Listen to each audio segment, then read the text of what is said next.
Hey guys, it's Meegs again. How's it going, everyone?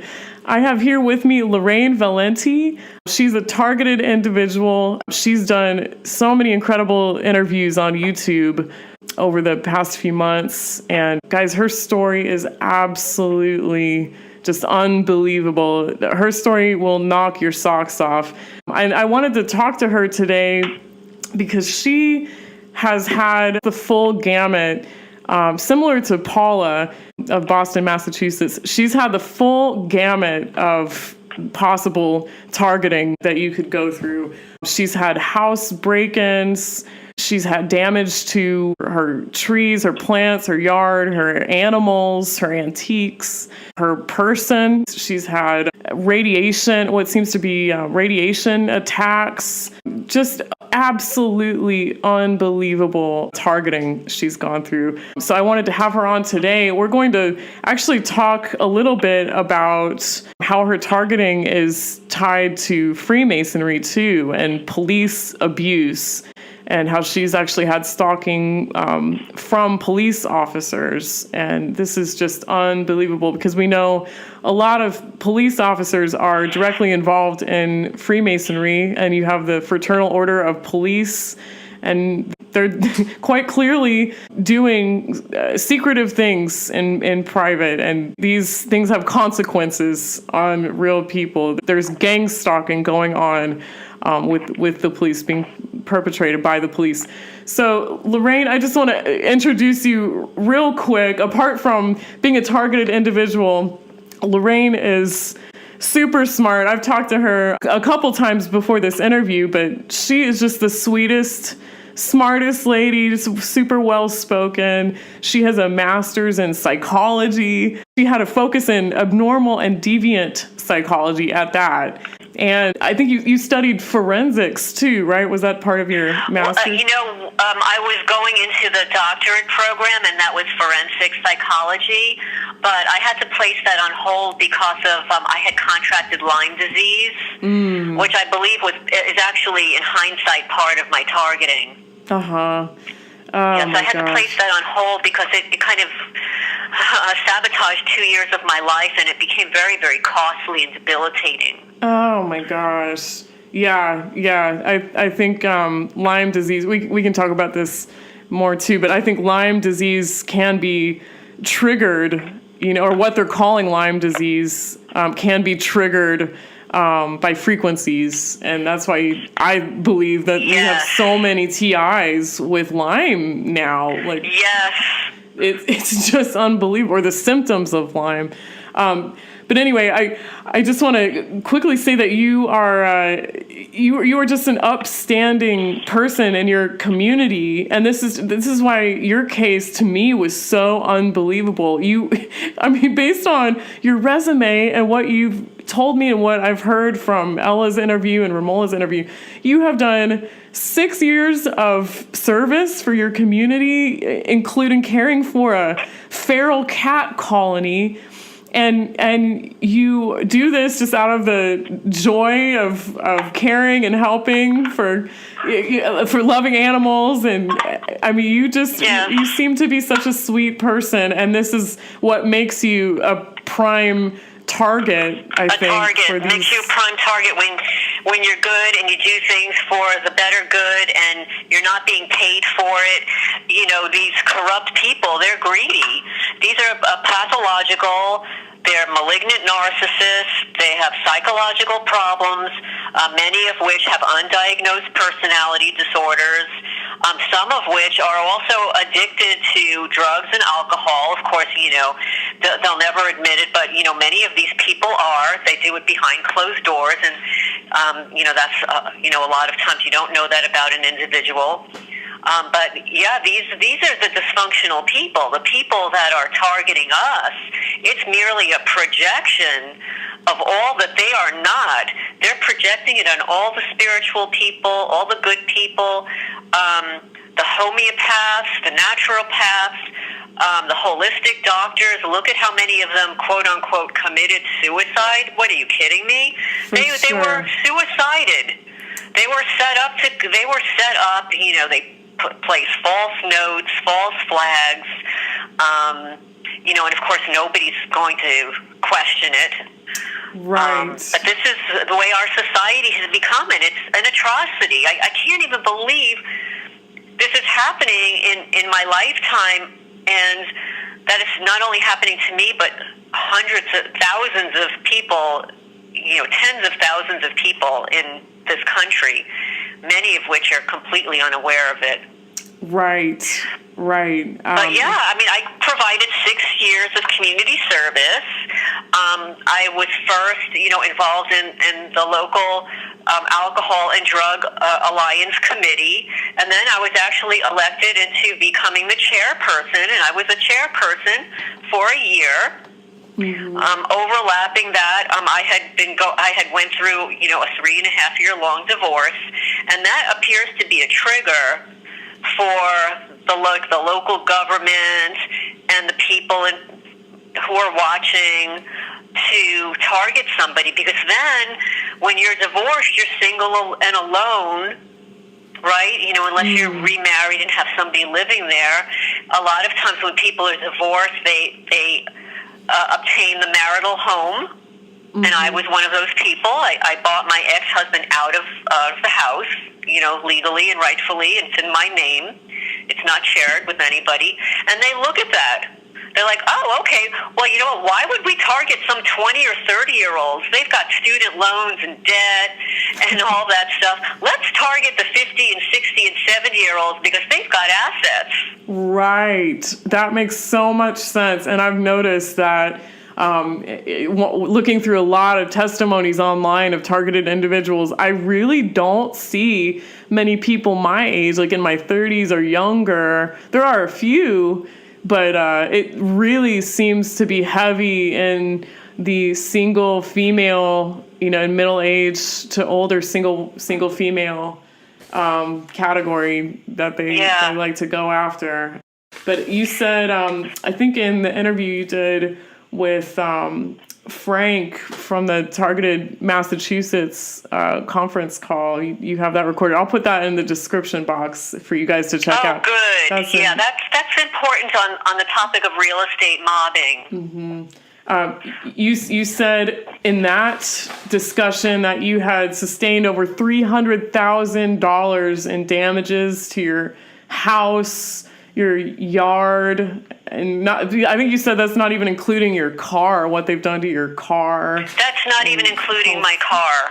In fact, I haven't even mentioned my car in some of the calls because I never did report the car stuff to my insurance company, but I did report the vandalism to the house and the furniture and the theft of property to my insurance company, which, by the way, is Allstate in Toms River, New Jersey. And they denied both of my claims. And after denying the second claim, without having viewed any of my evidence, without having viewed any of the photos, without having looked at the number of items that were stolen, or the value, or the theft of my intellectual property, or that there were bona fide fraud alerts to my American Express card, that my website was hacked. We have proof of all of this stuff. They, at my front door, denied the claim, went back to their office, and canceled my policy.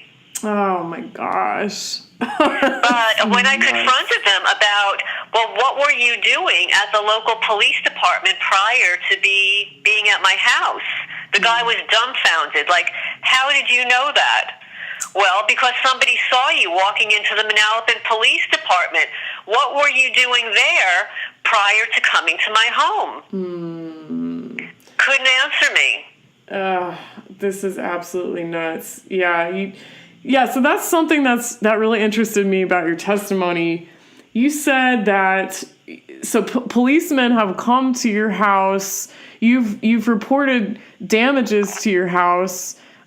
They've come to your house and put on this almost street theater where they're kind of making you seem paranoid. They're gaslighting you for sure. They're falsifying police reports, calling you derogatory names in the police reports and kind of just fudging everything up when you're trying to report serious crimes and break-ins and vandalism to your house. Absolutely. And this is all, you have to understand, for anybody that's listening who's been the brunt of a house break-in, a burglary, a theft, pet being murdered, this is highly traumatic.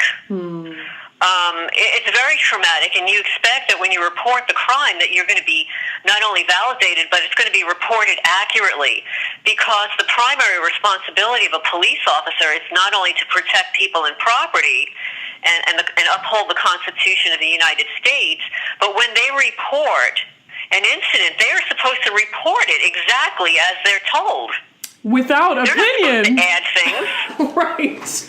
Right. And I love how Romola in the last interview, she was saying they're not qualified to make such a call, on somebody's mental health. They're not qualified. They're not qualified to write that I appeared to be paranoid in the first report. But, we'll back up just a little bit, because prior to my filing the first report, I have forgotten, I didn't remember to mention this on some of the calls. Prior to the first noticeable break-in, a couple of months prior, I did report a bona fide act of stalking. And I was being stalked by a woman who was hired, I shouldn't say hired, but was a volunteer of my cat rescue at the Pine Brook Care Center in Manalapan, New Jersey. Now, the Pine Brook Care Center in Manalapan, New Jersey is a home for, people who are elderly that can't really take care for themselves. It's like a care center and a nursing home.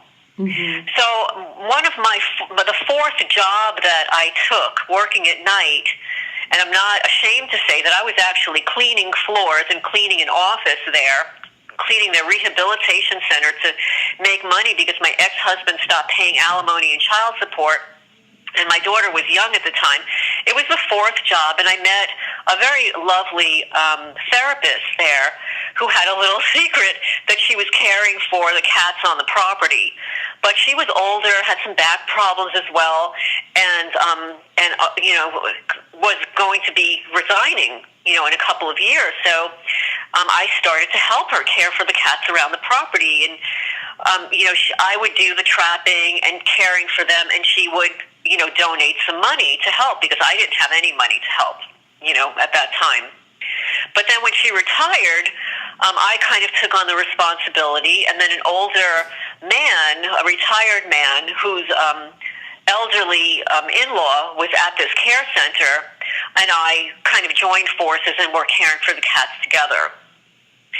So we're going to just fast forward several years to, like 2015, 16, and there was a woman following me around. Every time I go and take care of the cats, she would be there. And I finally approached her, and she was noticing the cats, and I said, when I questioned her, she says, yeah, I work here. And it's like, I've never seen her before. I'm coming here like all these years. I guess at that point I was there like a dozen years. Mm-hmm. I'd never seen her before. But I said, you know what, since you work here, you're here all the time, and you're interested in the cats, do you want to help me feed maybe one day a week? Mm-hmm. So, and after that happened, all hell broke loose. The cats would show up dead. Food would be missing, plates turned upside down, their toys would go missing, things that I would bring to them were gone.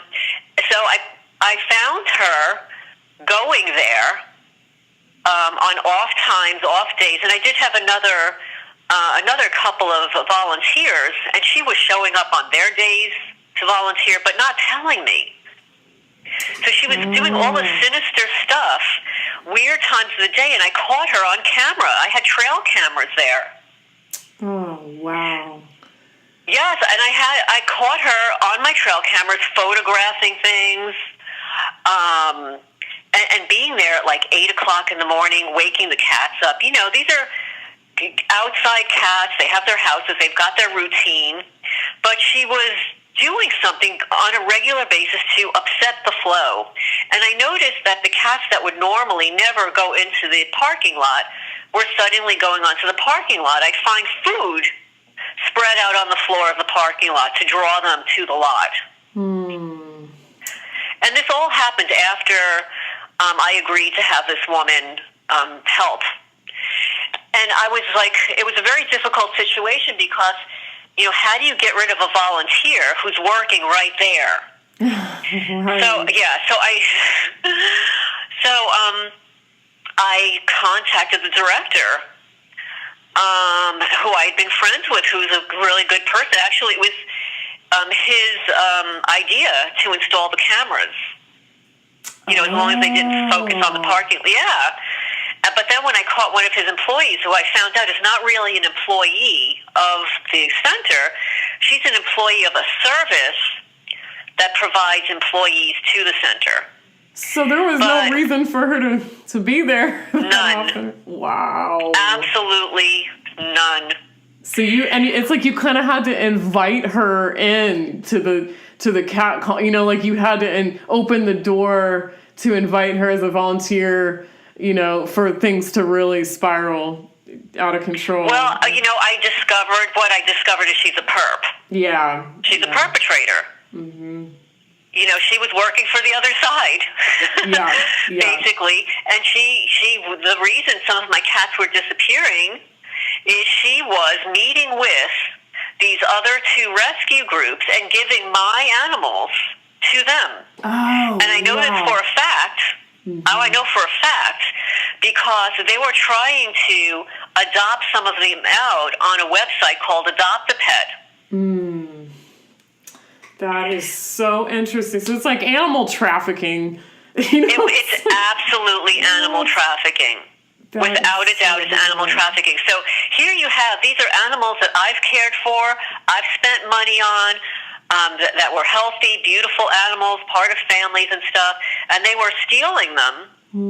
They were setting up scenarios to steal them and resell them, and then, you know, it was just horrendous. That is so... Just horrendous. And you think anybody that works with animals is just going to be a wonderful, sweet, caring person. No. You know, you just assume that. But if there's money to be made, or even worse, if we're talking about possible... You know, we can get into this a little bit later, too, in this discussion. But if there's a possible Freemasonic... Satanic influence also directly in your area and directly targeting you, then it may be, I mean, God forbid this to happen, but it may be that they are using animals for their rituals and stuff too. You know? I believe you're absolutely right. I believe in some instances they're doing that, and in some instances they're trafficking them. Yeah. And the reason I agree with you is because one of my cats, she was only a year and a half old, they killed her. They took, and I have a photo of this, they took some kind of a twig or a branch, and I know that this is a particular tree because I find them on my property, but I don't have any such tree of this variety. So they're using this particular tree, and they cut it, and it appears as if they stuck it in her ear because that's it looks like there was some blunt force trauma. Oh, no. And they removed her eye. Oh, no. Yeah. And left her under a house to die. Yeah, that is so sick. And, you know, I even remember you saying that, I think, in Ramola's interview that is also, or maybe that was Frank's interview, but that's also something that is a symbol, kind of like the one eye symbolism. If they're doing this kind of trauma to your cat, which is very purposeful. It's not like your cat got in a fight with a coyote or something. I mean, this is like somebody decided that is the type of torture that they were going to do on your animal, you know, and that's, you see the celebrities doing the one eye thing all the time, you know, that's like the signaling for or the Eye of Horus, and it's important to Freemasonry and stuff. It's so sick, you know, and it's like there's no lengths that they won't go to, you know, and the torture to animals is like kind of one of the most painful things to anyone. I mean, that's just so hard to stomach. Well, they're innocent and harmless, and in addition, I mean, it's widely known that people who perpetrate crimes against animals, it's a nanosecond away from them perpetrating crimes against humans. And it's one of the primary indicators of criminality. Yes, indeed. Sociopathy, psychopathology. Sociopathy, absolutely. You know, when I heard your story initially on Ella, I was like, why? And everybody, please go listen to that interview if you haven't heard it already. I mean, I'll post those in the description box for everyone. But you know, when I first heard that you were getting stalked by people involved in animal, like the pet trade, or, you know, like animal agencies or nonprofits, I was like, why in the world would these people be messing with animals like this and then involved in the gang stalking program? Well, I'll tell you, one woman is married to a police officer, or I should say a retired police officer. And what happened was back in 2013, they set it up. This was a setup. Mm-hmm. They filed a complaint with the health department about my cats because they were jealous. Oh. This all comes down to setups, envy, jealousy, and greed. Mm-hmm. There's nothing else. Mm-hmm. It was a setup, envy, jealousy, and greed. They come across this woman. She's a single woman. You know, back in the day, I was fairly attractive, in good shape, and I'm, you know, relentlessly caring for these cats. I live alone. I've got a nice house. You know, I had a wonderful life. You know, I was going to school, you know, as an adult learner. I attained my master's degree in my mid-50s, and they were jealous. So they set it up so that there was a complaint. And, of course, the health department contacted the director, who decided that, you know, the cat should disappear. They need to be gone. And I said, well, that's not going to happen. So I filed a complaint. The complaint went viral around the world. Our local newspaper picked it up, and other people found it and decided to create a Facebook page called Saving the Pine Brook Cats from Extinction. Now, that page no longer exists under that name because when I took back the page, when they finally allowed me to be a moderator of that page, because they refused to let me, I changed the name to protect the cats. I didn't want anyone to know where the cat colony was located. But since now I have received the formal eviction, which is also part of the targeting plan, I will say that, yes, it's the Pine Brook Care Center in Manalapan, New Jersey. They own 13 or something acres of land, most of which is a watershed area. You cannot build on it. So it was basically unused land and, you know, an area where animals gravitate. You know, there were deer, some skunks, some raccoon and stuff. And then, of course, everybody would dump their stray cats there. Mm-hmm. You know, especially their stray black cats. And then what was happening is the feral cat cartel knew about this place, and they were heavily involved in what's called TNR, trap, neuter, return. Mm-hmm. But you can never adopt out these cats. You know, most of the time they're feral, mm-hmm. and they can't be socialized, or they can be socialized inside the house, but not for adoption. Yeah. So they would literally dump all their TNR victims at this location, knowing that I was caring for them. All these new cats would show up, and some of them would not be spayed and neutered or vaccinated. They would just be a whole bunch of black cats because a lot of people don't like to adopt black cats. So these new cats would show up, and they'd all be black. Yeah, it was their dumping grounds, and they were giggling behind my back because they were dumping their animals there. I was caring for them, and of course, after they were spayed, neutered, and vaccinated, they'd come and steal them. Oh. Yeah, I mean,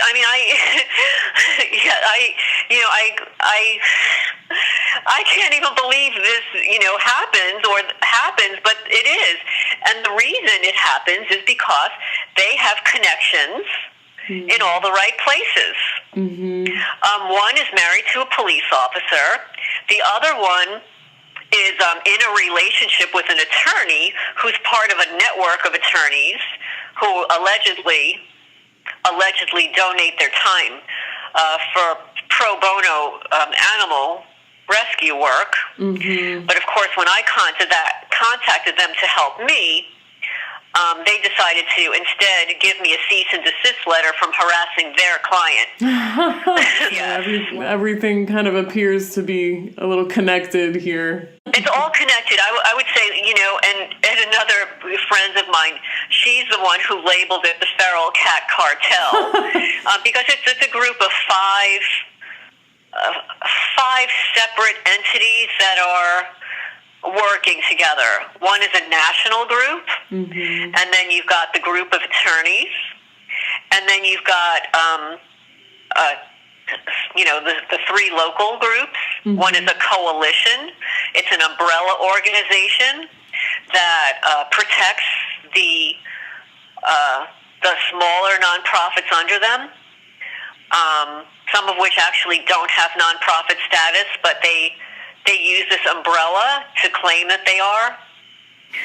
So, yes, it's really interesting.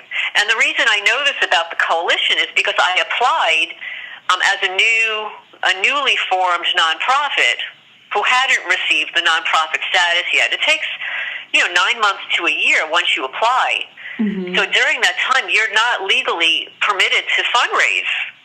Oh, until you receive the tax exempt notification from the IRS and then from your state, you're stuck. So here you are, like twiddling your thumbs for a year, waiting to be able to fundraise, and you could just go under.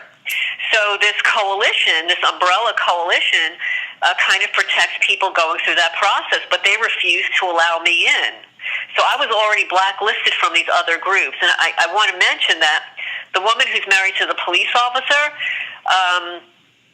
after they set up the complaint with the health department and to try to get me evicted the first time, and the petition I filed went viral around the world, none of these groups would help me. They wouldn't help me trap the cats. Yeah, they wouldn't help me trap them. They wouldn't help me spay and neuter, the last bunch. I had about half of them because I had no money. I was, spending my money feeding them, and, every once in a while we'd pool our money together, me and, the retired guy, and get one of them spayed or neutered. But these people were continually dumping new cats there, so we could never get a control over it. Mm-hmm.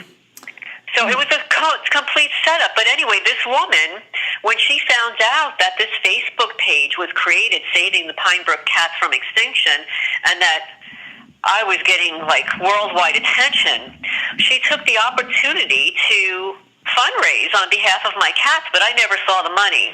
I never saw the money, and during that time, they had decided they were going to help me trap some of the cats to get them spayed and neutered and stuff.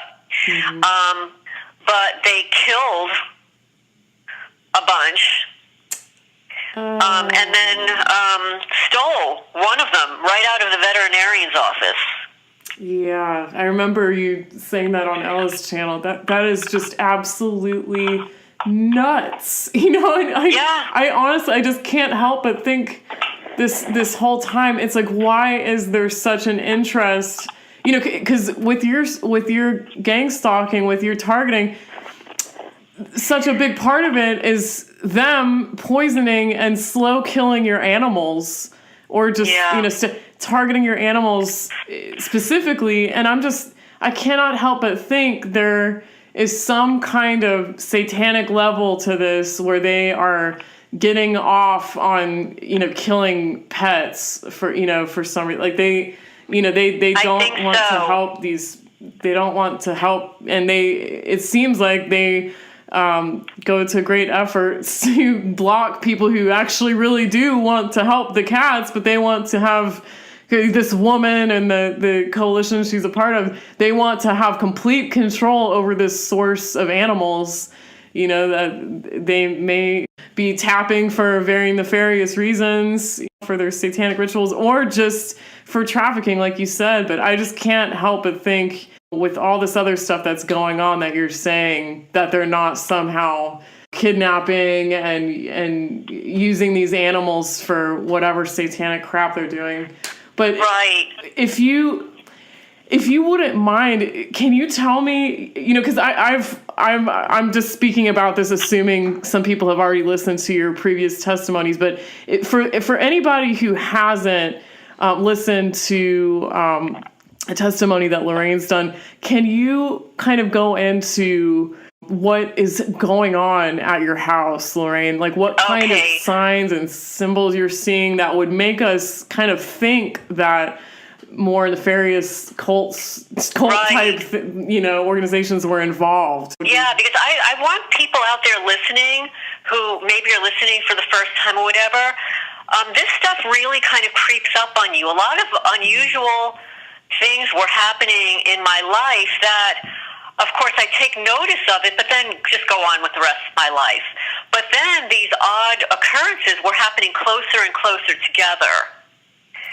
And I just wanted to finish and I'll back up a little bit, because I just wanted to finish that volunteer. Oh, sure. That volunteer who was stalking me and that I caught on video, I did go to the police. Mm-hmm. This was actually one of my first earlier reports. I filed a stalking claim. I provided them with 12 pages of proof, evidence, including videos. They photographed it, handed it all back to me. I went to file the OPRA report, Open Public Records Act, to receive a copy of the report so that I could prosecute her. I was going to get a restraining order. So when I get the OPRA report back, it's a blank sheet of paper. Oh, no kidding. And this is the police report you can kind of FOIA, right, in the state of New Jersey? Yes, it was blank. Mm-hmm. And instead of using the word stalking, they wrote harassment. Oh, now, we all know that the stalking statutes are quite stringent in the state of New Jersey, but harassment is just harassment. There's a big difference. Stalking is it's prosecutable, and, you can get a restraining order against the stalker. But they refuse to document in the codes that this was actually a stalking incident. I reported stalking. Sure, I reported harassment too, but the woman was clearly stalking me, and I had video recordings of her stalking me. Right. And I have one video where I'm there, and this is really telling. I mean, I'm saying it now, and I haven't looked for it, since then, but you can clearly see I'm walking around feeding the cats, and this woman is behind me, glaring at me as if she's going to kill me. Oh my gosh! And it was a recorded video of that. And when I got my incident report back, it was blank. And I said, "Well, where's the rest of my report? I want to prosecute this." Oh, well, you can't have that. That's like private information. I said, "Well, wait a minute. I'm not an outside person asking for this. I'm the person that filed the report. Right. How am I going to go before the judge with a blank sheet of paper?" And the officer says, "Well, you can't have it." And I said, "Well, if I hire an attorney, can he get it?" And he said, "Maybe." Uh-huh. And who's to say that even if you did get something, I mean, who's to say they couldn't just falsify a further report? Who's to say they couldn't? Well, they have. Yeah. That's a good point, Megs. I mean, they falsified every report I've given them, even if I've given them documented proof. It got to the point where they were falsifying so many reports, I just typed out the incident. And I said, "Here, this is what happens." This is what happens. You could write it exactly as I typed it. Didn't matter. They always fabricated a report. And then I actually started emailing them. I'm going to make it really easy for them. Now, all they have to do is cut and paste it into a report. Oh, my gosh. Yeah. I have never received an accurate report. It's all fabricated. It's all storytelling. It's all street theater in an incident report. That's a perfect term for it. Street theater. It's a circus on a page. Just nothing. Yeah. But I remember incident report theater, police incident report theater. Right. Just nothing. Police theater. Right. But I remember, when I was researching for another TI about medical fraud and medical kidnapping and false psychiatric imprisonment, I remember looking at, there's attorneys' websites that specialize in, helping you, defending you against, like in cases of medical fraud, like falsified medical records, and there's attorneys that deal with this, so it's like for us to sit here and think like, oh, doctors could never falsify a medical record. Well, there's attorneys that help people that have been victims of this maliciousness and corruption within the medical industry. Why wouldn't there be corruption, even more so in the, police and the police force? And that's something you were also talking about on Ramola's interview. And I'm so glad you guys touched on that, because there is so much corruption within the police force in America, and they have so much control and authority. To think that they couldn't or wouldn't falsify a police report is just silly to think that they wouldn't do that. So they do, and especially if they have an agenda. Especially if if they are connected to the feral cat cartel. Mm-hmm. And they are, obviously, because they cover it up. I've given them that information, even of that woman who was stalking me. Why wouldn't they give me that report? Yeah. They had to have been in the know and intentionally fabricated it or weren't going to give it to me. And I know this because at the time that I filed it, as I'm providing the information to the police officer, and he was a kind of a newer, young police officer, he was very nice. But I think that, he was being controlled by the chief of police. Mm-hmm. Because as I'm providing him this information, I see the chief of police in the window. They've got the police window when you're looking in. Mm-hmm. And he motioned to the police officer, like, to end the conversation. I saw him motioning to him. Oh, my God. That just says it all. Yeah, to get me out of there. Yes. Yeah, they don't want you asking too many questions or making too many demands that they can't satisfy. Because if they did give you the real police report, if there ever was one, it probably has stuff like you found on earlier police reports, like calling you paranoid cat lady, which is just absolutely unprofessional ridiculousness to put in a police report. Like the officer's opinion, his personal opinion of you as a person, Well, no, actually, this is what and they did say that, but the thing is, that woman stalker, mm-hmm. that was her derogatory name for me. She called me the cat lady. Oh, wow. There is no one, I've never, ever, in my, I'm 60 years old now. I'm 60 years old now. I've never had anybody label me a cat lady. They've called me a lot of other things, Yeah. I've had one friend call me a pit bull. They said, you know what, you're a really nice, sweet woman and stuff, but what people don't know about you is you're a pit bull. Like, you are a dynamo. Mm-hmm. Like, I'm not going to let this go. And no, they're not going to shut me up. Yeah. I'm a taxpayer here 30 years. I've paid this township a lot of money in property taxes and taking care of my property, donating my time. And they're going to come and harass me for profit?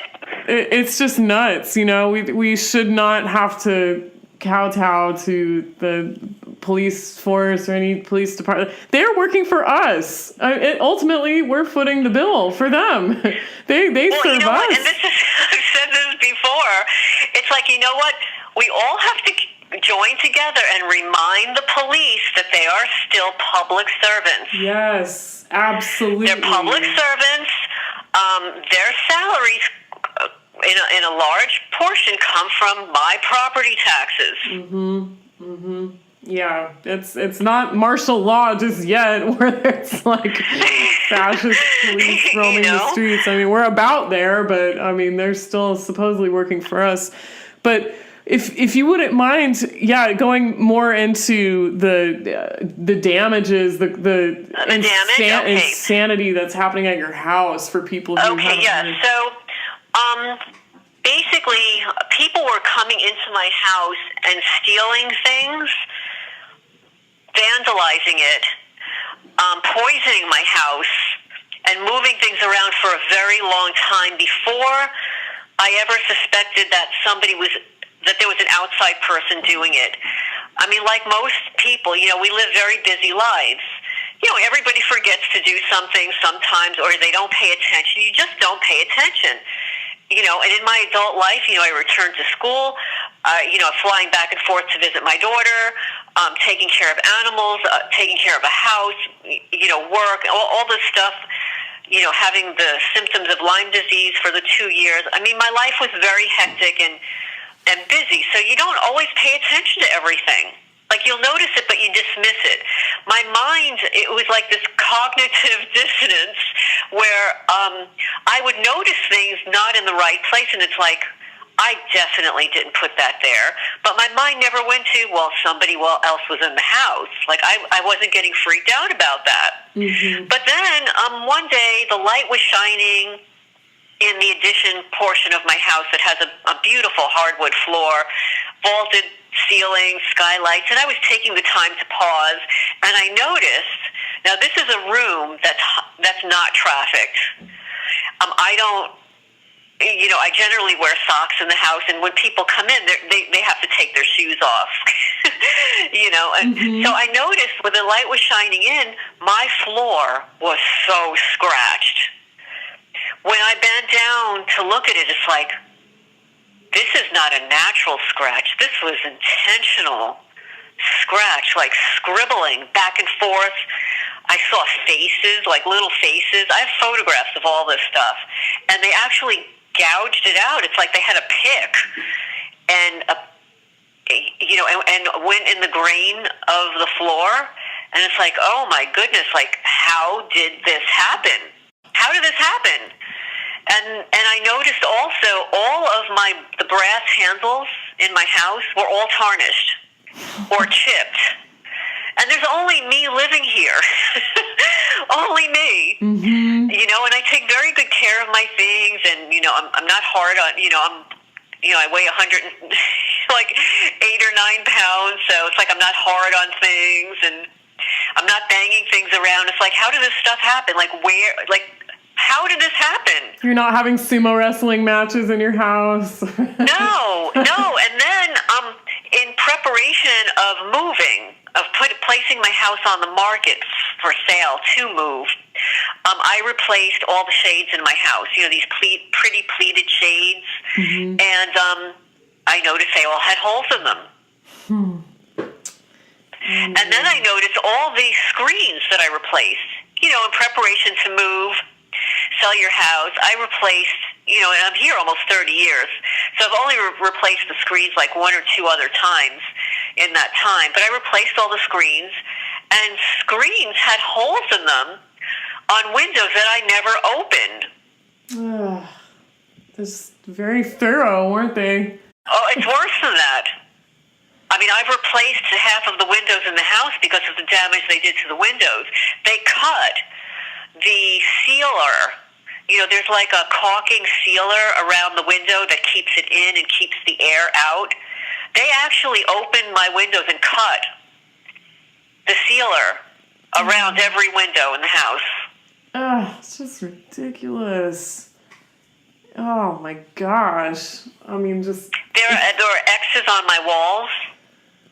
I mean, I've actually repainted my downstairs in the last 2.5 years 3 times. Oh my gosh. And they come in and spread this yellow stuff all over the walls, like they sprinkle it or spread it. I had professionally cleaned my tiles, and the next day there was this black goo in all the grout, sprinkled. Oh, that is nuts. Yeah, again, I've heard similar things from other TIs, but just based on what, like with chemicals, seeing different powdered substances of different colors, in their shower or something. But this black goo stuff, did you try to like touch greasy. it? Or It's like a greasy substance. It's different than what they spread in the yard. Mm-hmm. What they spread in the yard is really black goo, spelled GU, and that's actually a poison. But what they've spread in the house, I still don't know what it is. I've spoken to other targeted people that have experienced the exact same thing, where they've had these little black, greasy, like a greasy substance in their grout. It's really hard to get off. You have to scrub, with like a little toothbrush or whatever to scrub it out. Oh my goodness. Yeah. I've even heard, I don't know if you are familiar with a guy named David Scherter. I think this was him who was talking about seeing black goo like under rocks in his yard after he started being targeted. Like it was like this black substance, like he was looking under the rocks, and somebody had told him to like check under the rocks in your yard, because they had been getting stuff too like that, like this black substance. I mean, this stuff is just nuts. It's nasty stuff, and what the stuff that they spread on the grass causes it to die. Yeah. And then they keep reapplying it. So, like, if I spread grass seed down, and by now, even with the damage they did, and after my having applied the grass seed, my grass should have grown back already, but it hasn't, because they keep respreading this black goo, bubbly stuff. I've got tons of photos of these things. We'll put those up so people can see those. But yeah, oh my goodness. I mean, so anything that we discussed today, if you need a photo of it, just let me know. I know I sent you so many already. Yeah. We'll put those up so people can see that. But for the people out there that this is happening to, really pay attention, because another thing that they were doing is these people are so narcissistic that they like to leave their signature in the things that they damage.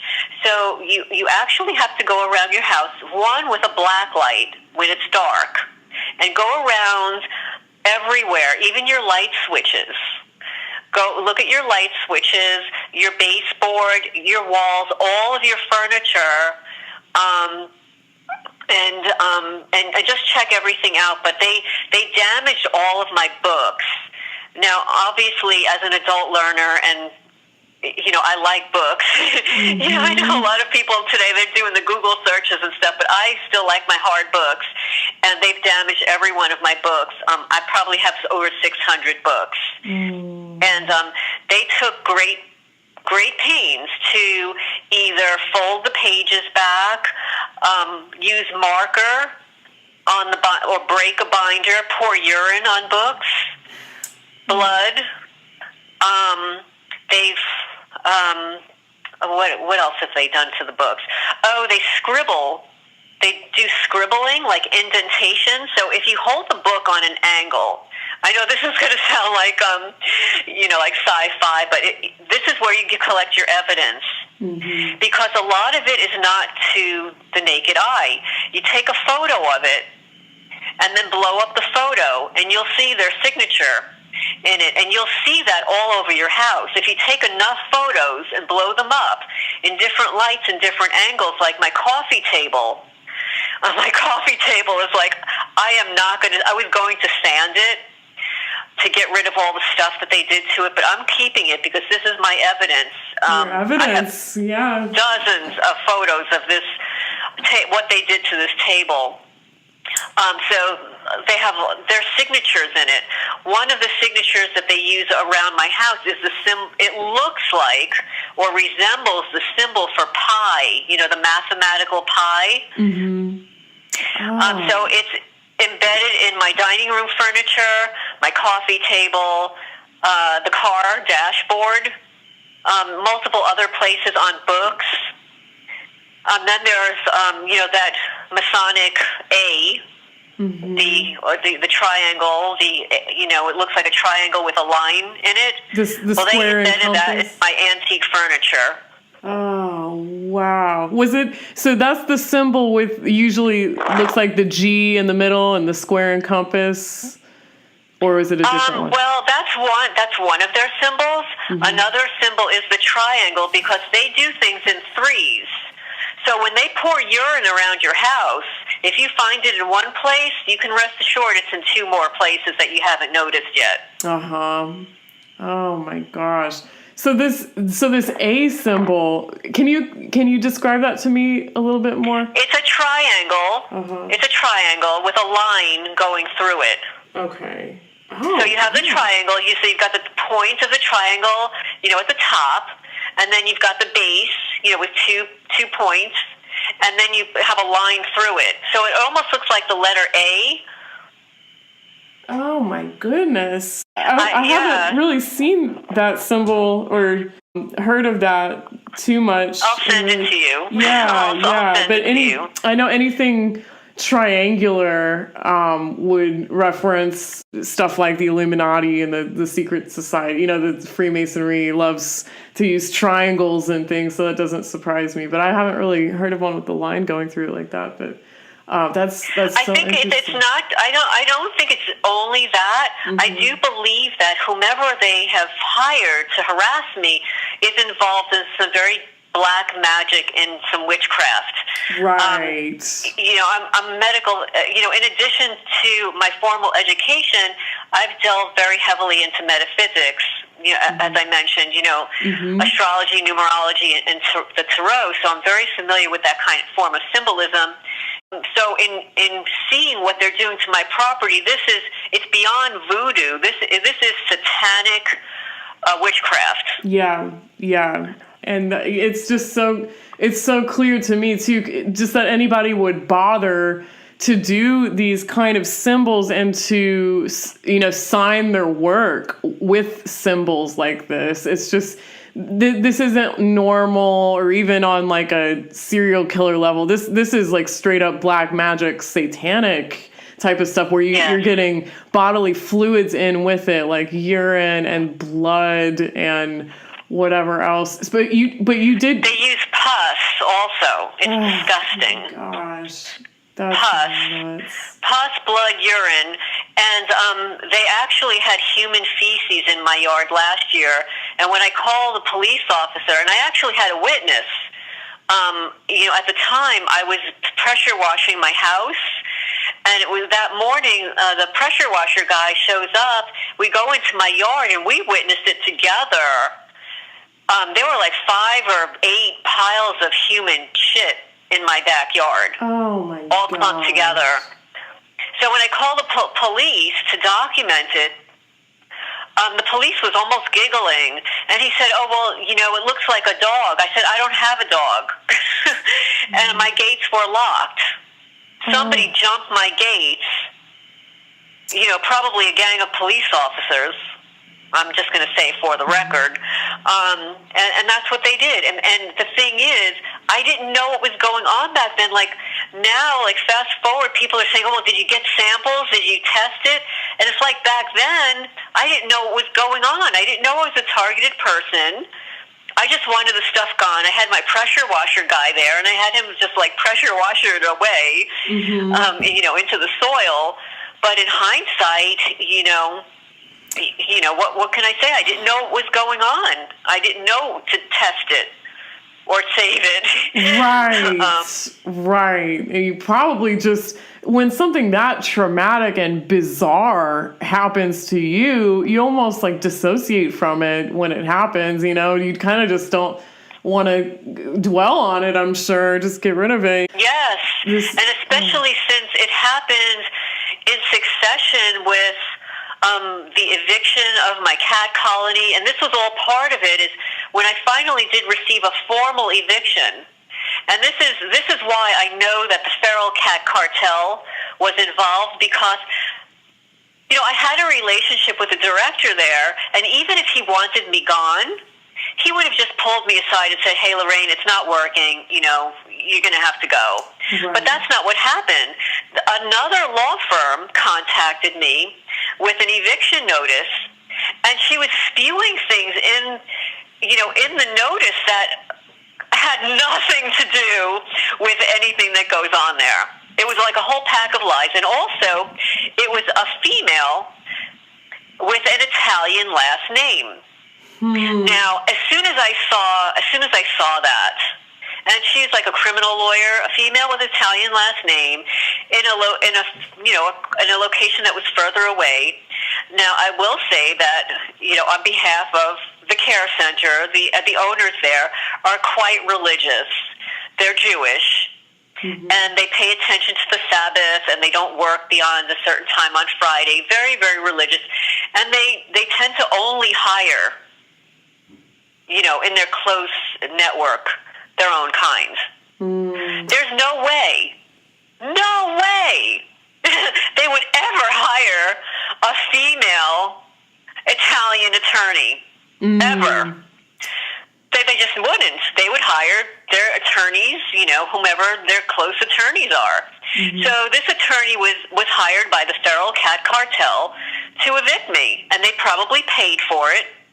And I know this to be true because when I did report it to the Manalapan Police Department, they never inquired. I said, if you want to know who is targeting me, contact this lawyer and ask who paid her fee.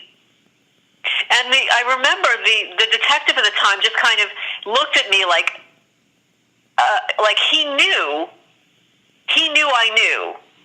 And of course they never called her, but that's what it was. They're all involved in like the takedown of the cat colony and targeting me because this was the plan from the beginning. It's a whole series of setups to get you to complain.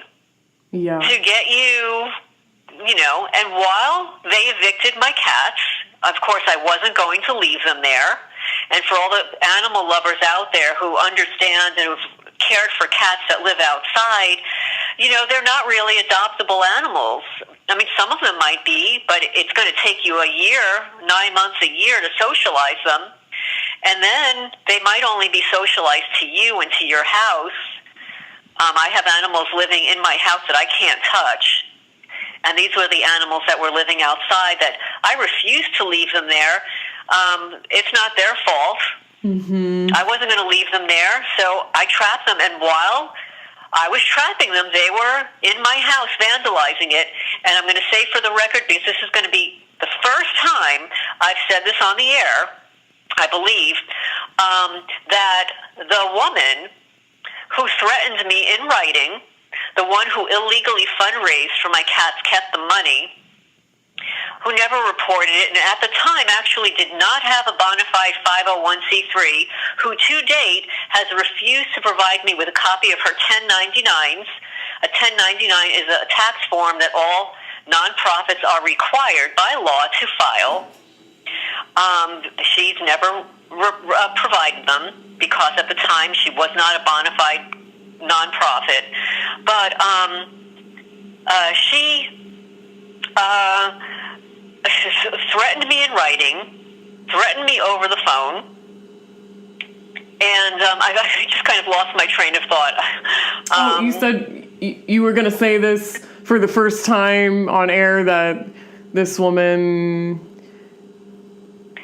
Yeah, oh my goodness. And that's okay. We can totally come back to, or we can... Yeah, it'll come to me. And you know what? This happens now, I've noticed. Oh yes, I've noticed too, talking to other TIs, that right when you have an important thought, you lose it. And this is kind of they can do this through frequencies somehow, just make your mind well, go they do it through frequencies. They can actually put you to sleep. Yeah. And they do that. But that happened on Romola. I was watching my interview with her, and it's like there were 2 or 3 times when I lost my train of thought, and it was really bizarre. And I watched it, and it's like, what just happened there. Oh my gosh. Yeah, I've heard a lot of TIs talk about that. Or they'll be writing an email and then they can't put words together somehow. Like they can't, it's like they can't get their thoughts out at all when they could before, or when they talk, it just comes out weird. And Chris Burton was talking about that a lot on Ramola's channel. But anyway, we can come back to that. Yeah, well, one of the things that she did do, and this is a testament to her level of immaturity, is that she stuck chewing gum on my license plate while I was at the veterinarian's office. Wow. It's juvenile stuff. Yeah. That is unreal. So you think she is kind of... Oh, I just remembered. Oh, sure. Now, she doesn't live in this area, 45 minutes away. So when I discovered that my 2 sheds were broken into, I was driving into my development, and it's a short ride. Like, I drive down 1 block, make a turn, drive down the block, and I'm at home. So as I make the turn into my development, I see her in an SUV leaving my development. And I'm thinking, that's odd. She doesn't live anywhere around here. What is she doing leaving my development? I don't think she knows anybody here. So that was the day that both of my sheds were broken. And you know what was broken is I have like a doggy door on one of the sheds, and it was completely shattered. Oh my gosh. So this woman was leaving my development on the day that both of my sheds were damaged. Oh, what a coincidence. What a coincidence. And like, why is that? Why would that be when she lives 45 minutes south of here? Oh my gosh, that's even worse. And you said her husband is a police officer. He's a retired police officer. And I believe that basically what happened was, when I began caring for the cats, unbeknownst to me, she was one of the people who was coming in and seeing the opportunity. Oh, this woman is taking care of the cats. I can dump whoever I want here. She's going to take care of them. I won't have to pay for the food. I'll steal the cats when I want to. And she told her husband, who I think was she was engaged to at the time, that this was her cat colony, that this was hers, when it wasn't. So she was trying to impress him. Oh. And there was one time that I saw her there, and I couldn't understand why. But I want to mention also, for the record, so that people, get a little of this. This woman did work, before she had her own alleged nonprofit, worked for another one where they go around, help you trap and neuter and spay the animals. So the manager at the care center that I became friends with said, well, I had hired somebody. I had called a local rescue group to help me trap some of these cats, and I paid them. I paid them to get them spayed and neutered, and then she adopted them. And the reason I know this is because one of the cats wasn't getting along with the male cats, and my mother ended up adopting that cat. Who lived for 16 or 17 years, with my mom. But so it turns out that this woman, she was hired at one time and paid to help trap some animals there. I guess when that happened, this woman, being the opportunistic person that she is, saw the opportunity to, well, look at this great place. I can dump all the animals I want here, and these people are taking care of them. Or, when she was dating her husband, to-be, bring him there and say, oh, this is my cat colony. But when I became a nonprofit, she couldn't do that anymore. She couldn't, how was she going to cover it up? Right. So that's when I received the eviction notice, the first eviction notice, not the second one, the first one. Okay. Yeah, and then I discovered that she had photographs of my cats on her Facebook page. Wow. So oh, yeah. Yeah, they were, yes. touting them as her own. That is unreal. And the national group actually stole my intellectual property. I was fundraising for the cat colony and the cats on a forum called Just Give. It's sort of like a PayPal thing where, you can fundraise and they collect the money and then on a monthly basis they give it to you. But what they did is they had this wonderful platform where you can design your own kind of form. So you can say, okay, well, donate to TNR, donate to building cat houses, whatever it is that you wanted, you can create it.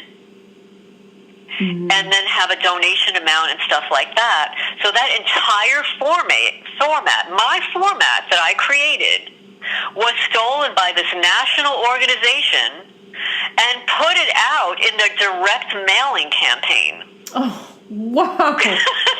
So your intellectual property is being stolen along with your cats and everything. Yeah, me, this little cat, this like teeny-weeny cat rescue, one-person show, and like this huge multi-million-dollar national group takes my intellectual property and uses it as their own. Oh, that's bizarre. Oh. But they're related to the feral cat cartel. There are 5 groups. The really big one, and then it trickles down to the little ones. Would you be? They're all. Would you want to name those for us? I really don't. Okay. I mean, when I get a lawyer. Mm-hmm. No problem. Yeah. No problem. Yeah, but anybody can do their own research. Right. You can do your own research. I give enough clues so that people can look it up themselves. Right. But no, I'm not going to name them. Okay, no problem. But man, just be careful then if you're in New Jersey. But also another clue you can go to. I highly recommend this for any company that you want, any big one. We're talking about corporations, like $1 million corporations or nonprofits or whatever. Go on because they have to hire employees. Like me, like these little groups like me, like we get volunteers. Mm-hmm. I mean, I don't have any volunteers right now, but we get volunteers. We don't have the money to pay a staff or people, but the big organizations, they have staff attorneys. The big nonprofits, they've got staff attorneys they pay. They've got photographers they pay. They pay paralegals. They pay marketing people. They pay secretaries. These are huge salaries, benefits. So if you go on to a location, a website called glassdoor.com, mm-hmm. GLASSDOOR.com, you can look up any company. Like for me, like I like to pay attention to like what Amazon is doing and eBay, the big e-commerce and stuff. But there are all the nonprofits are listed there, and you can see the feedback that people give. Mm-hmm. And the feedback is from employees. Right. And you can get an idea of what goes on behind closed doors. It's sort of like, when people found out that I was getting divorced, like in the neighborhood, they were shocked. They would say, like, oh, we thought you were the perfect couple. See, but you don't know what goes on behind closed doors. That's right. You don't know. Mm-hmm. And it's the same thing with corporations. Like, you see their face. You see their fundraising face, their marketing face, because they spend a lot of money creating that face, that facade. Yes. Especially a narcissist, they spend a ton of money creating that facade. Mm-hmm. But what goes on behind closed doors is what the employees are experiencing. Right. And these are not employees that were terminated because you think, oh, it's sour grapes. They got fired, so it's sour grapes. No, these are employees that resigned. So that's kind of like a little important thing for people. Like even if you're job searching, and this is a completely different topic, and the reason I say job searching because I was a corporate human resources manager at one time. And when my company folded, I started my own staffing business. My own staffing business at the time was Integrated Staffing Resources, Inc. And, I guess it lasted for about 6 years until, after 9/11, because I had a client there called Cantor Fitzgerald, and then the Bank of America, and you know what happened. Mm-hmm. I'm not going to go into it, but so after 9/11, I wasn't even in contact with the other staffing people down there because they had to relocate to North Jersey, and the phone lines were cut and everything. So, but anyway, so that's why I'm familiar with some of these websites, because when you're job searching, and then there's another one called Indeed.com, where you can locate jobs and stuff. But if you want to find out how a company is doing from the inside out, go on to Glassdoor.com, type in their name. You can see how they interview people, because there are 3 different sections there. One is on the company as a whole. One is on, I think, their finances. And the other is interviews and the feedback people give after they've been interviewed or after they have applied for a position there. Right. That's all very useful stuff. It speaks volumes. And, you can stumble upon some stuff that's like, whoa, I don't want to work for this company. So getting back to more, I'm just like astounded still when I think about all the damages that you incurred on your house, all around your house, your books, your rugs, your walls, and the clothes, and clothes too. This is just it appears as if they used a laser, because the marks are similar to other targeted people that we've shared photos with. They like to cut holes in your socks, on the bottom of your socks, and they seem to do it with a laser because it looks like a burn mark. And it's like a perfect circle. Oh. It's not natural to like a natural wearing away. And of course, the socks that they did it to were new socks. Mm-hmm. These weren't like old worn socks. God. So they cut holes in my socks. They like to tear seams.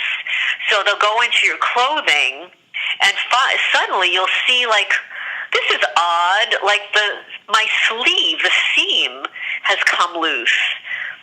But then you'll notice that everything you take from your closet, the seams are pulled, shredded. That's another thing they do. They shred things. Right. Do they go after? Do they go after certain types of clothing more than others, or like? They like to target. They go after your new stuff. So what happened was when I placed my house on the market, I bought a whole bunch of new area rugs, and they sliced all the rugs from underneath, so that. If I vacuum them, they start to fall apart because the underneath part is what's keeping the top part all together. But, again, I really didn't know what was happening. So even prior to my purchasing those new area rugs and then being sliced underneath intentionally, I had a beautiful, and I'm just so upset that I didn't save it because it's evidence. It would have been evidence, and I didn't know what was going on at the time. I had a beautiful Asian rug. It was a hand-knotted wool rug. And again, I'm a 60-year-old woman. I've collected antiques my whole life. My father collected antiques, and I liked old things. And I remember when I purchased this rug, it was like on, with my ex-husband. And we purchased it, in another state. And it's very hard to find. It was, like a mauve color, a pink color. And I noticed that the rug, the top portion now, was becoming very frayed really fast. I've never seen a cat scratch it. And it's like, what, suddenly all the wool was missing. Like there was a hole in it. And finally, it became so atrocious looking over a period of only a couple of months that I ended up tossing it. But in hindsight, it was being done intentionally.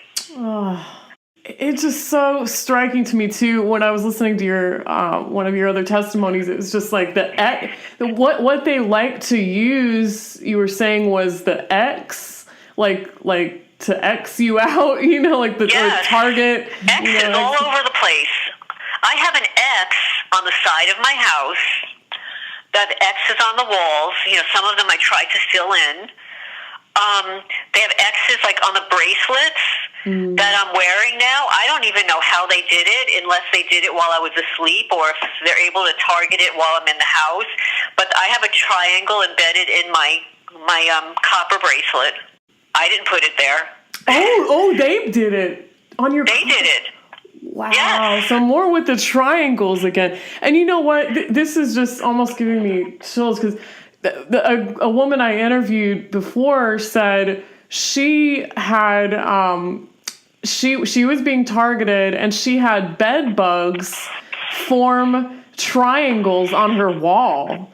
This is just nuts. That's odd. Totally nuts. But it's again with the triangles. She said she would see like triangle formations, and then with the bed bugs, and it's just like, this is nuts. I mean, the triangle must be, and I know, when you look inside a Freemasonic temple, you see a big golden triangle right over the, over their like their altar, or in their, it's just it's like a triangle with, and a sun rays around it, and the checkerboard floor. Oh, and right, stuff. Yeah. And so that is a very important symbol in Freemasonry.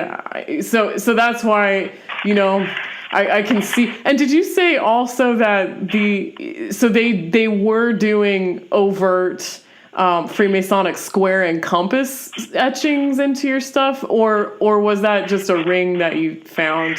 I found an unusual black ring in the back of my property. Now, you have to understand, I'm living here, again, almost 30 years. I've gardened every portion of my yard. If there's a ring in my yard that looks like this, in that location, somebody placed it there. So I have photos of it. It was black, and it had like a bubbly surface. It almost looked like one of those old rings that you would find like in a candy box or something like that, like as a gift, but maybe a little better quality. But it looked worn and like a little older. Oh, wow. It was an odd-looking ring, but it was there. And I also find hawthorn, HAWTHORN, berries spread around the property. No kidding. And this is used in witchcraft. And I don't have hawthorn trees. I don't have any of those trees. Right. So they spread things around the property that don't belong here. Right.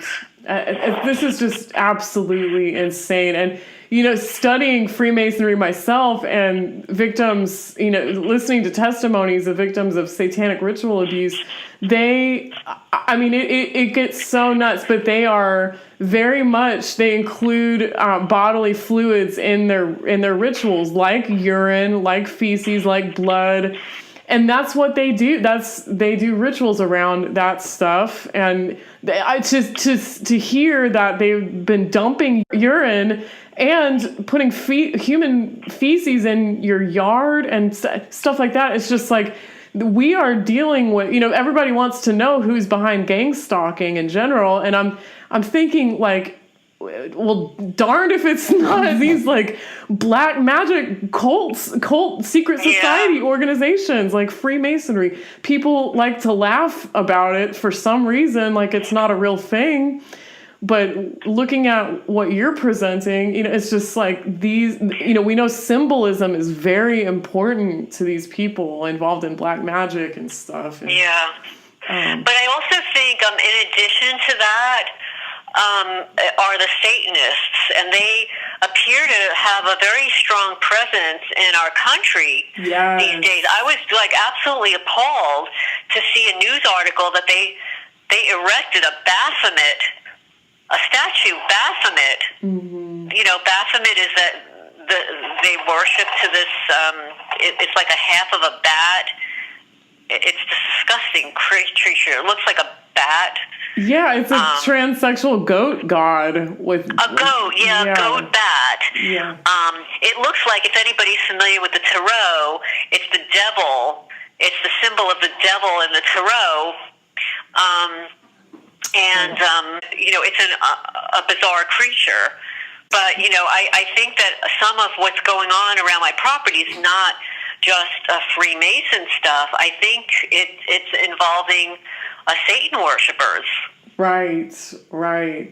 And they're into very, very dark magic. Yeah, absolutely. And I'm wondering, you know, because you're, you know, the person that has been stalking you, the woman that's been stalking you, I'm wondering if, you know, might actually be involved in this satanic, you know, this cult that seems to be, you know, or, you know, she could be part of it, and, you know, hiring these people or working with these people to just take revenge on you, or, you know, I think that's a really good point. I'm not sure that she's involved in that, mm-hmm. but she may know people that are, mm-hmm. and she seemed to, even back then in 2013, get great pleasure in harassing me, in turning people against me, just lying to cover her ass.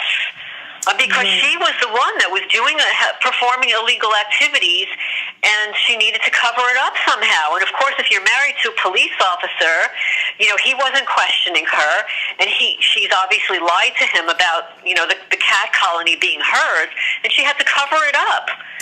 Yeah. You know, and in all fairness, and I don't know, but I saw him, you know, in the parking lot of the veterinarian's office, and you know, it just baffles the mind. Sometimes I think there are good people that are married to evil ones. Yeah, that very well could be. You know, and I'm not saying that, you know, he's a bad guy. I don't know him. But in looking at him, you know, I think that some people just marry bitches. Some, you know, good men marry bitches. I'm sorry. I'm saying that on the air. Oh, it's okay. It's okay. But yeah, it's true. I mean, some people can, you know, wear the pants in the relationship and call all the shots, and, you know. And I don't know. And maybe that's the reverse. Maybe I'm wrong about that. But, you know, he looked like he was a decent guy, but evidently he can't be that decent if he's married to this woman that threatens people, who doesn't file her tax returns, and steals animals for profit. Yeah, I just get a bad feeling about both of them. You know, I just, because it just seems like the animal, you know, this woman with the animal coalitions, and then the psycho, you know, demolishing of your house and vandalism, and the, you know, these symbols and the urine and the feces. I mean, they have to be connected, you know, in some way. So I'm just thinking of, like, what is an overarching thing that connects things behind the scenes, and it does happen to be secret cults and secret societies, invite only kind of things. You know, they do have a way of getting their tentacles in a town or a city, and lots of movers and shakers can be part of this this sort of, like, deeper rooted brotherhood, you know, or sisterhood or whatever. So it can manifest in, you know, through doctors, lawyers, attorneys, judges, policemen,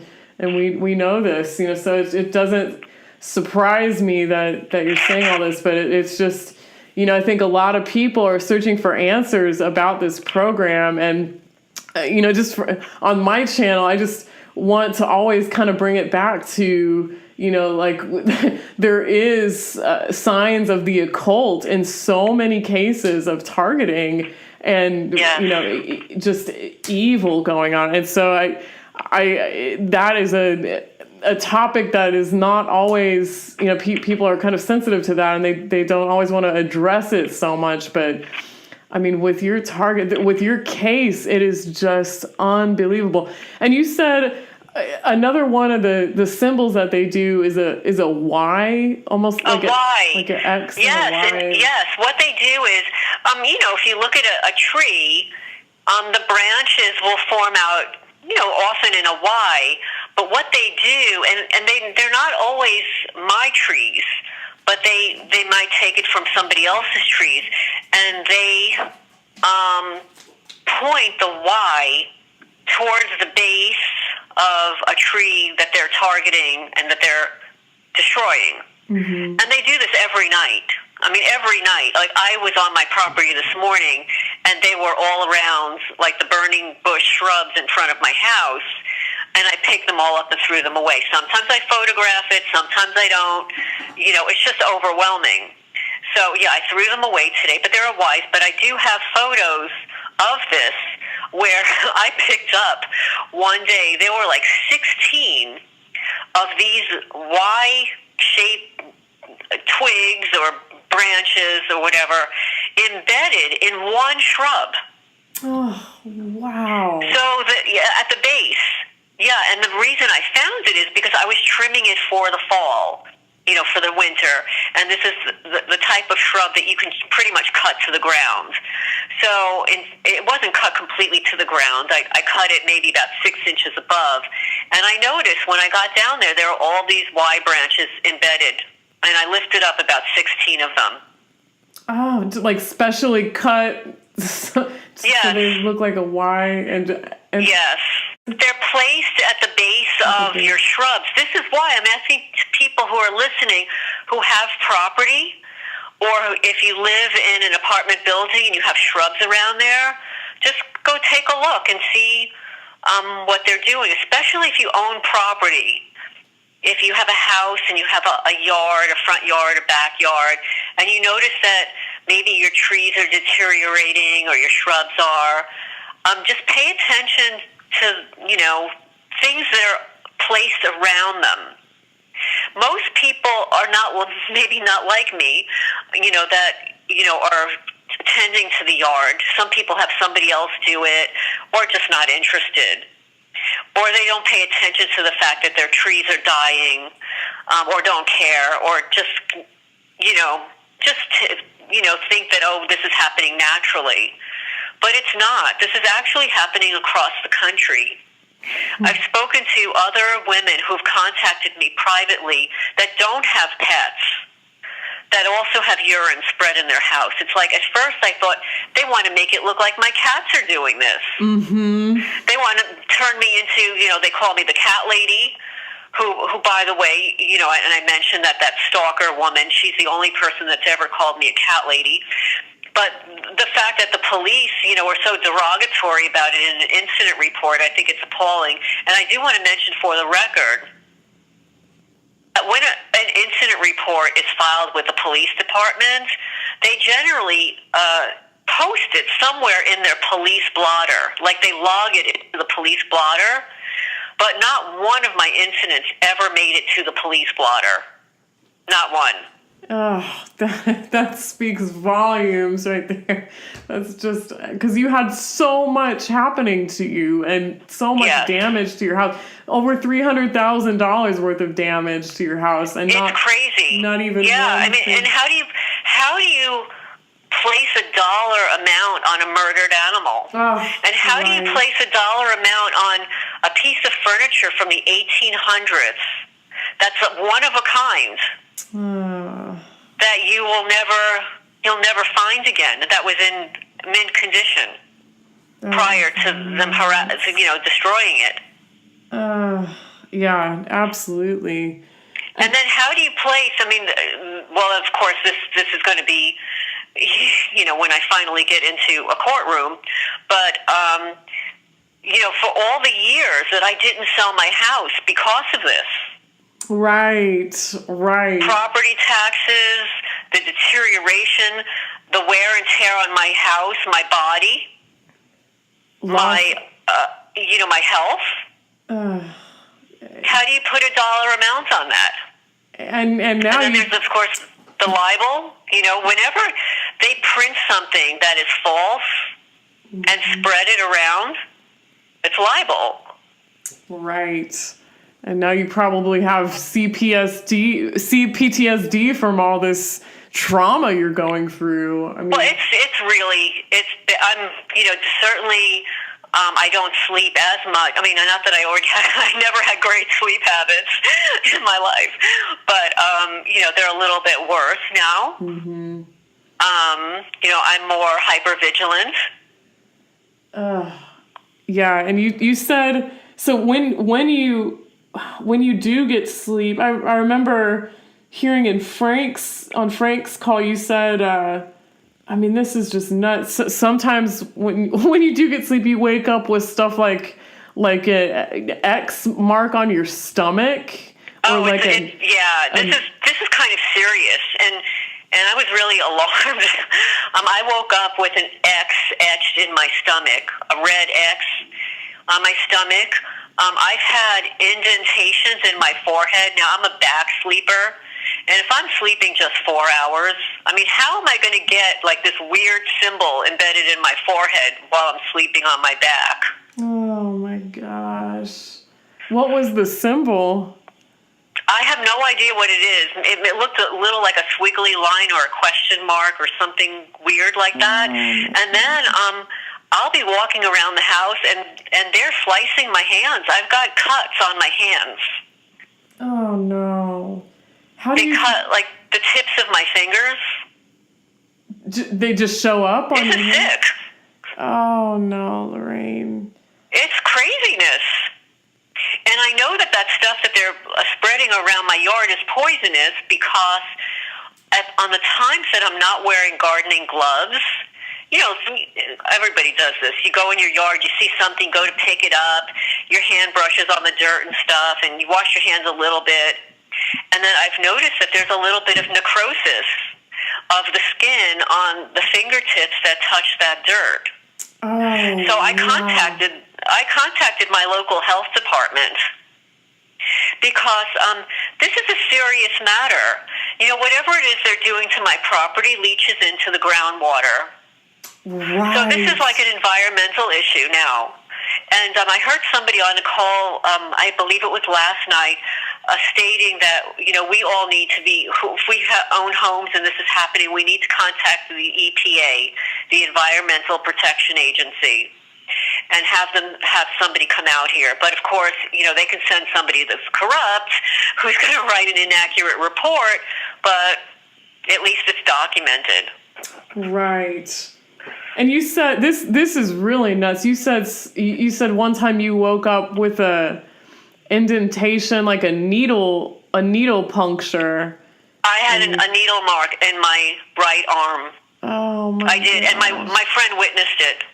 Oh. I had a friend visit me that day, and I showed him. He said it looks like a needle mark. I said, yeah, it does, doesn't it? I heard someone else supporting that, saying that had happened to them on Frank's call when they were talking to you. They said they woke up with rubber band marks on their arms, yes. and a needle puncture. They were targeted too.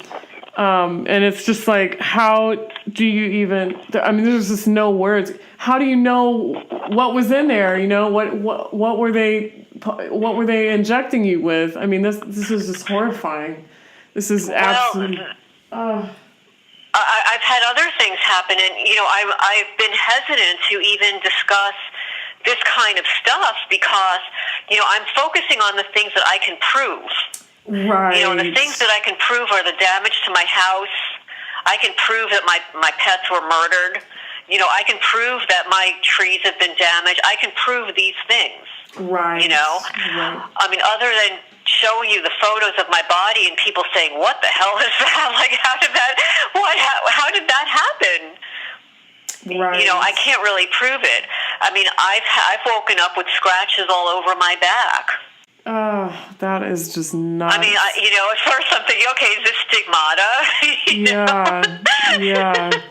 But no, this is not stigmata. Well, I've actually known I did a video about this previously, but a few people I've known say that they wake up with 3 scratch marks on their back. Well, actually, I'm thinking of two people in particular that have said this independently of each other, like 3 scratch marks on their backs, or sometimes scratch marks will just manifest on their, I do think there, in my opinion, I think there's something otherworldly going on there when stuff like that happens. I mean, it's a possibility, but yeah, I mean, with targeting, it's just it can be just so much to talk about, but for the victim that's going through all this, it's like, yeah, you do want to focus on what you can actually prove and show and provide, photographic evidence for and stuff. But when I think also, there are all kinds of weapons that the military have that, trickle down to local agencies that, are pretty much against the law for civilians.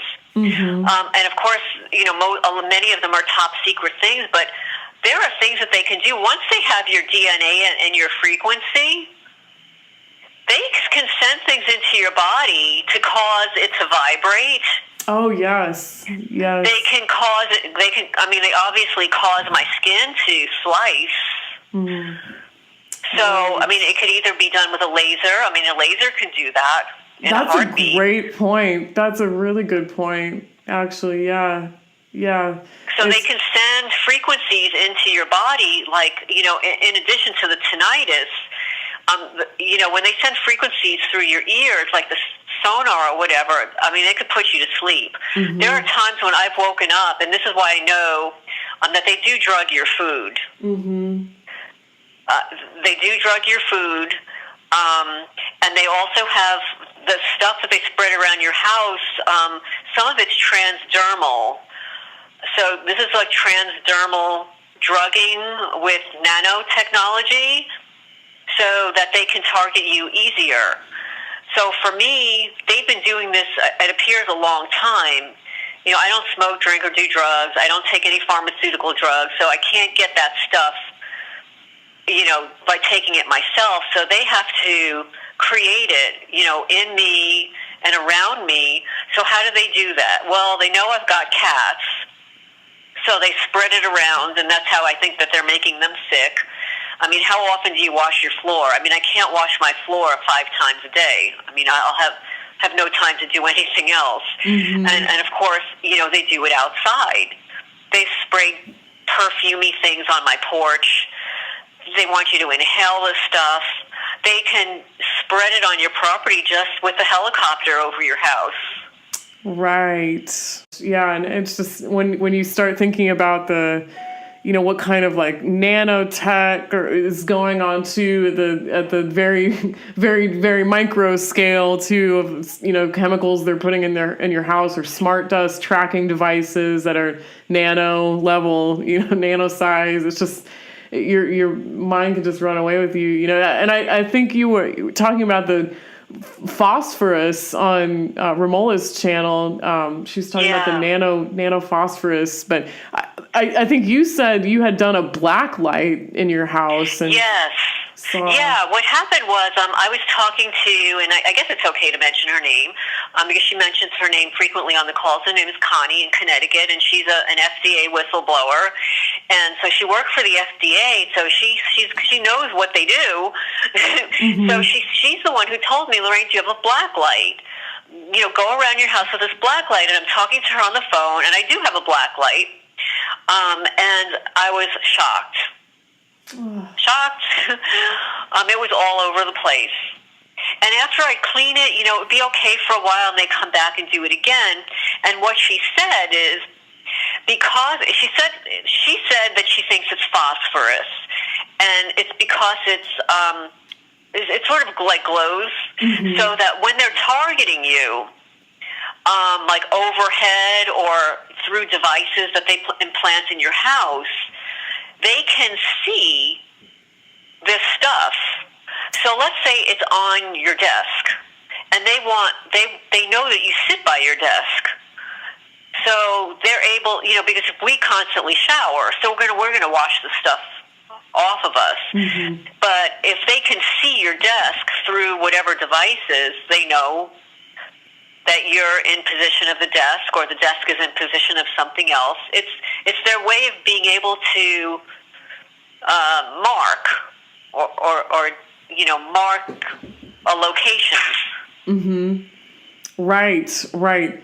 Did you see it all over your furniture, all over your walls, yes, or just all over? Everything. It was as high up as it was on some of the light switches. Oh my gosh! Like they took a big bucket of it and just like flung it around. Well, I think maybe they just have like maybe a spray. Yeah. I don't know really how they do it, but probably a spray bottle or something. Wow. This is just absolutely nuts. And, I wonder if, like you guys were saying, if that somehow signals or stands out when aircraft are flying over the house, like this is the one, it'll shine real bright or something, or it'll show up on some kind of radar, that you're the house to mess with or something. Yeah. But also, see, phosphorus also, that's another thing is, like for people that have pets, let's say, okay, I'm wanting to sell my house.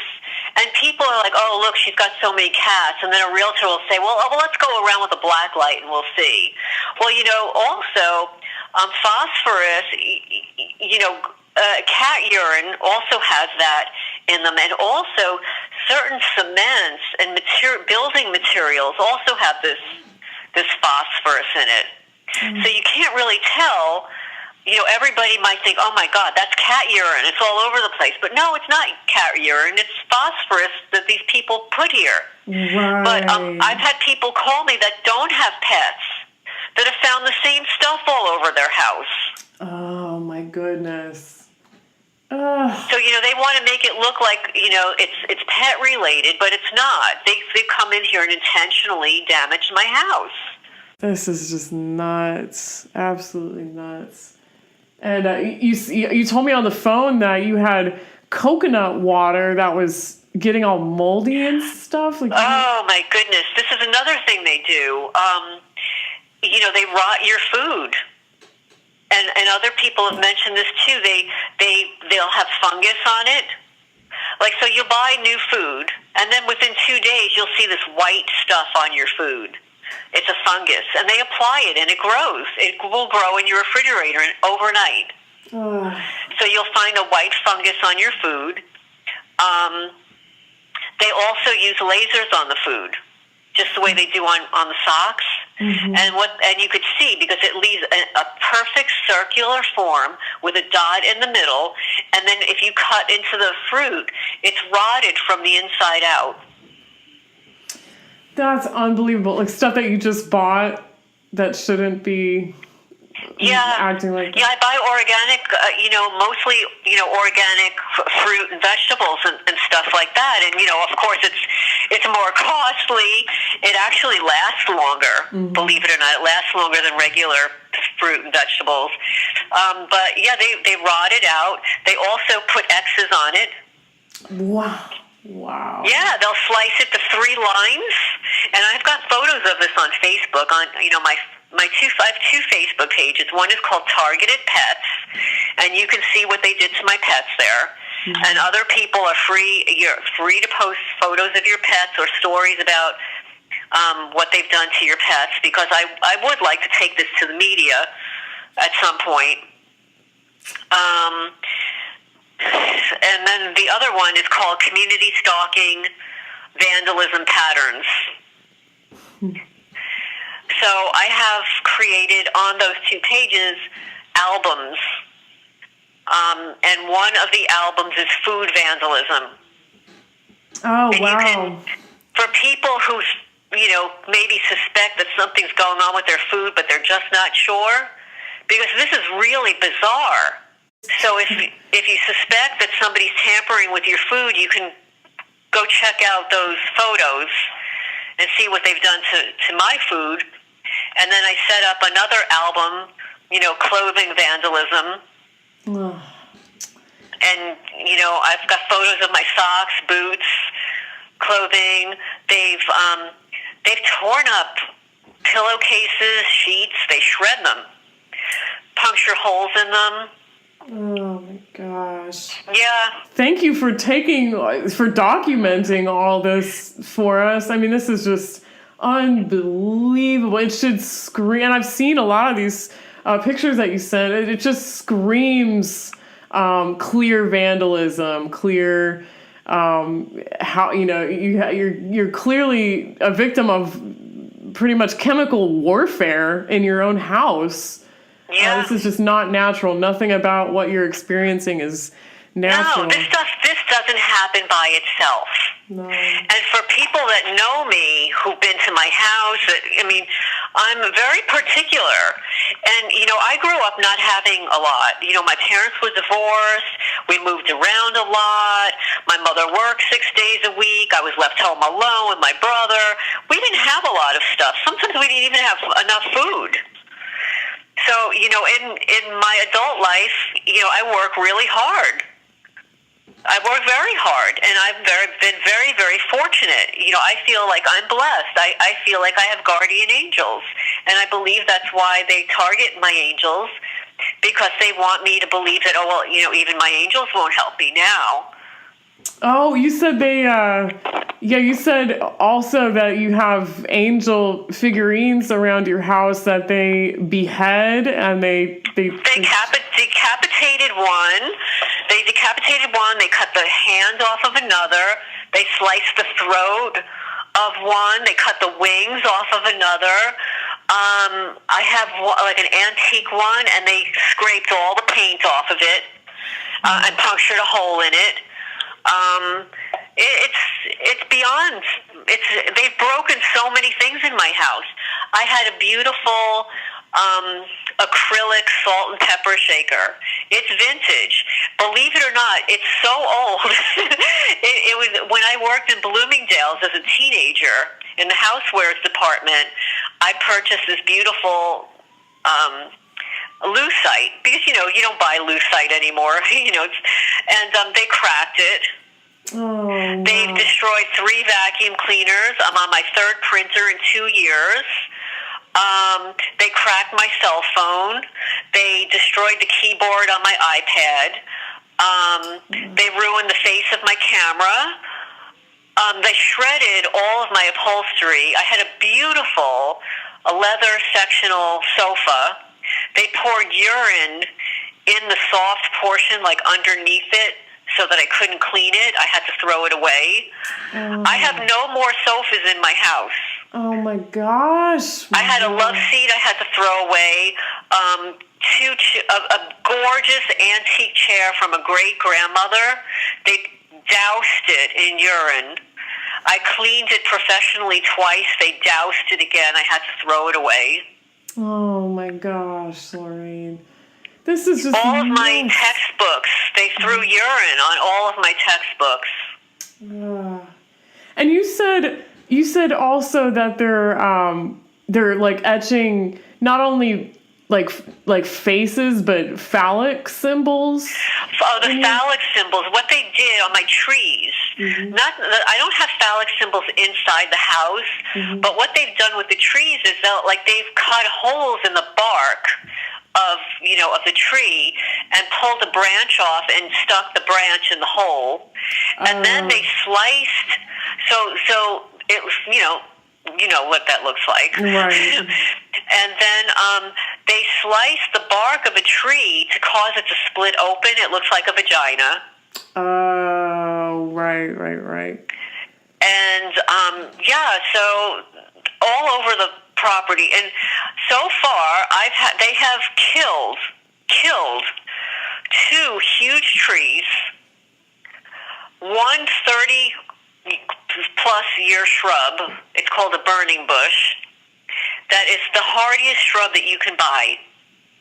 If you looked it up on the internet, burning bush, it is pest resistant, deer resistant, animal resistant. It grows like a weed. It grows like crazy fast. You can't keep up with pruning it. But it died last year. I had to have it removed. They poisoned it. Now they're working on the other 3, pulling the branches off, poisoning it. And after they pull off a branch, because it's so hardy, it would grow naturally in that place. They burn that portion so that it will not grow back. Oh my gosh. It's like an all-out assault on life. Any life Yes. or anything lovely, anything, that gives you joy in your living area. It's like an all-out assault on that, like a satanic assault on that. It is just unbelievable. And some of the things that they've stolen from me, this is like, it just baffles the mind. They've stolen measuring cups, measuring spoons, and I've got 2 sets of everything. So they've made sure to steal from each set the same measuring cup, a portion, and spoon. They've stolen scissors. They actually stole a knife. And you would think that the police would report this. I mean, if somebody steals a knife from your house, a sharp, long knife, you would think that the police would be concerned about that, but not my police department. They don't document anything of it. And besides the fact that knife cost me $63. Oh, my gosh. Unbelievable. So they stole a knife, scissors, jewelry, shoes, clothing, an air filter, a brand new air filter. Now, who wants an air filter? The only person that could use an air filter in my house would be somebody else in the same development. Mm-hmm. Right. They stole a sink drain. They've stolen brand new door stoppers. Whatever they've stolen things that I've listed for sale on eBay, because I've got an eBay account to raise money for my nonprofit. So I list things for sale. They see them, they want them, they come into my house and steal it.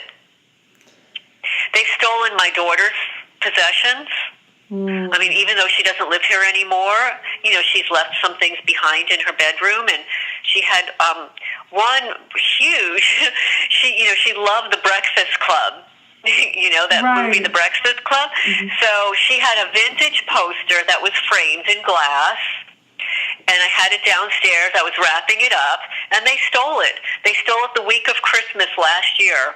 While I was out with my family at Christmas dinner in a restaurant, they were in my house and removed the base to the top stair of my staircase, hoping that I would probably fall down the stairs and break my neck. Oh, no kidding. Yep, I had to have that repaired. They've come in with what appears to be, at least what I've been told, is a heat gun, and they've gone down the paint on my staircase. I've had to have it repaired 2 times already. And then they came back again with the heat gun to make it look like it's old and falling apart when they've done this. Wow. And so they stole that framed poster of your daughter? Yes. Yes, they stole it. Oh, no. So you had to tell her? I did. Oh, gosh. That is... Yeah. She just wants me to get out of here. Yeah. She's been telling me, Mom, you have to move. You have to get out of there. Oh, no. Well, I'm trying to. I'm trying. And they're sabotaging my efforts. Even the local police, they laugh. They said, oh, is your house on the market? One of them said. Oh, my gosh. And you said you were even followed by the same police officer. Yes. Kind of Yes, and ironically, his name, like on the takedown, when they came into my house and hauled me off to the emergency room on December 10 of 2018, they basically, well, we'll back up to that officer. When I was at the cat colony and feeding them on a daily basis, sometimes I would go to the local bagel store before I would go home. And sometimes I would bring the bagels home, or sometimes I would sit there and eat it and then go home. I would see the same police officer. Sometimes he'd be in plain clothes. This could be even on a weekend or during the week. And I just thought, well, this is odd because I'm not here the same time every day. I'm not here the same days of the week. But I would always see this police officer, and he's the same police officer that showed up when I filed my first break-in, my first noticeable break-in. And by the way, for people out there, I have changed my locks 3 times. I also hired a private investigator. I had a private investigator here in 2017, and after he left, my house was broken into again. Likely because while he was here, we were discussing the cost of having a sweep done of my house. So, yes, we discussed that inside my house, and he was going to get me a quote. And that night, and he didn't leave here until like 8 o'clock at night. I drove him back, and that night, my house was broken into. Oh my So whatever God. it is they had implanted here, yes, they had to get it out. This is just unreal. I mean, this is the level. There's so much. I just can't even put words together, Lorraine, with how bad I feel that this is all happening to you and that it's still currently going on. How many years would you say you've been dealing with this? Well, I'm going to say, I contracted the Lyme disease in January of 2012. That's when I found the tick. It was like the middle of January. I found the tick. So, I mean, if we're going to count that, but I know for certain it's since 2013. That's an absolute. But I believe that it may have been around 2012. Yeah. Or that they were watching me at that point. But I don't know for certain. But certainly in 2013, it totally amped up with the pet murder and pet theft in 2014. How many pets altogether do you think they've been responsible for their deaths? Well, they intentionally fractured the hips of one cat, and he had to be put to sleep. His name is Kyron. They intentionally hit one of my cats by a car, and I had a witness that told me it was intentional, so that's 2. They tore the eye out of my cat Peaches, and then the other cat, so that's 4. Then Cassie, another cat, they killed her and stuck her out in the middle of the street, making it look like she was hit by a car, but she wasn't. She was murdered first. So that's 5. I don't know if I should include the cats that they stole. Mm-hmm. I'm just going to include right now the cats that they murdered. Okay, so those are 5 cats that lived outside. The cats that were in the house, let's see, 1, 2, 3, 4, 5. So that's 10 cats so far. And that's not the ones that were stolen. It's just, my goodness. I mean, this targeting, it just seems like way more than just someone's retaliatory actions. Although I do absolutely believe that the woman that was involved with the Animal Coalition, that it has a lot to do with it. But it just seems like, how could somebody hate anybody this much to make their life such a living hell? Well, because this is what happens, and you have to understand the mindset of somebody who is personality disordered. Yes. And this is what, a lot of targeted people, they don't understand. We're not dealing with normal people. Mm-hmm. Some of these people have undiagnosed personality disorders, and some of the disorders are so severe. There is nothing worse than a malignant female narcissist. Yeah. It's top of the list of people who just have contempt and hatred, revengeful, uncaring, no compassion, no empathy. The female malignant narcissist tops the list. Right. And most of the time you'll never know, because she's like the most charming person, and she is a pathological liar, and you could so easily believe. Right. They're worse than the men, and this, I believe that this woman is I believe she's got a personality disorder, and and a lot of her little friends also. And in addition, they're extremely immature. The level of immaturity is like incredible. To stick chewing gum on a license plate? Oh, yeah. I mean, who does that? Like, what is that? Like something like a 9-year-old would do? Just absolutely childish, too. And all the stuff that's going on in your house, too. It's just like a gang of middle schoolers, right? Like, exactly. This is like a gang of evil middle school girls. Oh my gosh. You know, the common thread, just for me, you know, and I've said this before, is the occult symbolism and signs coming through in many of these testimonies of targeted individuals, and it is worth bringing up, and it's worth capitalizing on that. This with targeting, it seems to be. And Romola Dean and Eric Karlstrom have talked about this too. It seems to be a form of trauma-based mind control, you know, like 2.0. You know, like, I don't know if you're familiar with MK Ultra and satanic ritual. I've read about it, and you know, just to tell you that before this started happening to me, I didn't know what any of that stuff was. Mm-hmm. I just didn't. I wasn't into politics. I have no idea what the military did. I didn't pay attention to conspiracy theories and stuff, although I did pay very close attention to the geoengineering stuff and the genetically modified stuff. I was more involved in what was going on in the environment and animal issues than anything remotely political.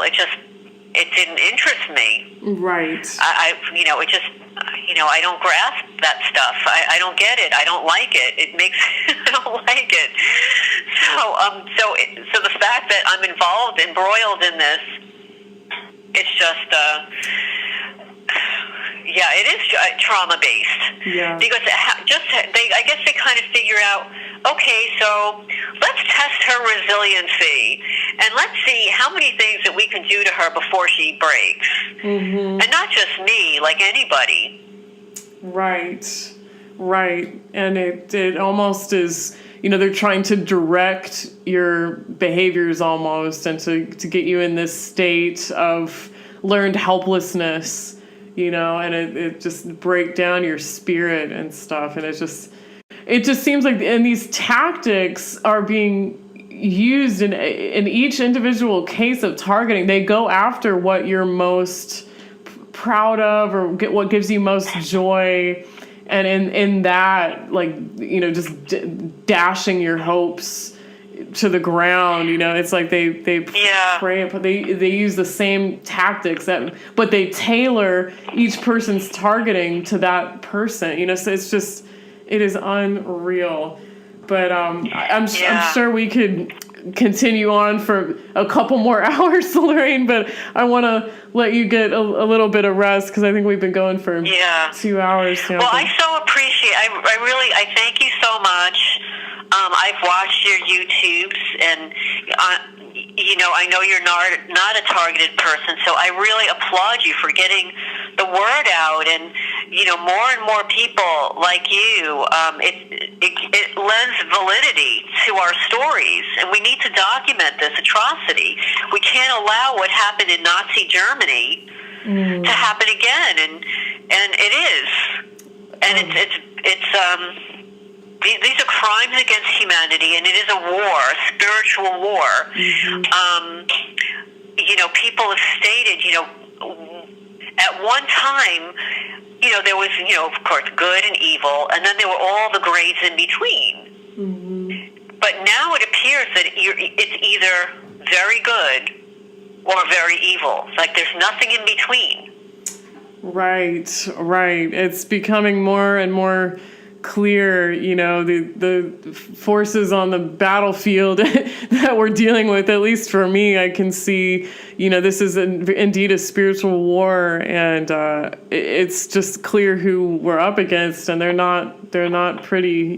These people are working in the government, the military, the police force, and they are, a lot of times there's an occult background, a Freemasonic or secret society type of background to these people. And it does need to be spoken about openly, and it needs to stop. It absolutely needs to come to a stop. But all targeting, even real estate mobbing, all targeting, stalking, bullying, any form of this program, this extreme psychological warfare program, these kind of tactics. This is just pure evil. It's evil. It's greed. It's just pure greed and asset stripping. Yeah. They don't want people. They don't want you to have things. And these people, they can't create for themselves, so they have to steal from other people. Yeah. Think about it. If they were happy people, if they could create, if they could, they wouldn't need our stuff. Mm-hmm. Right. If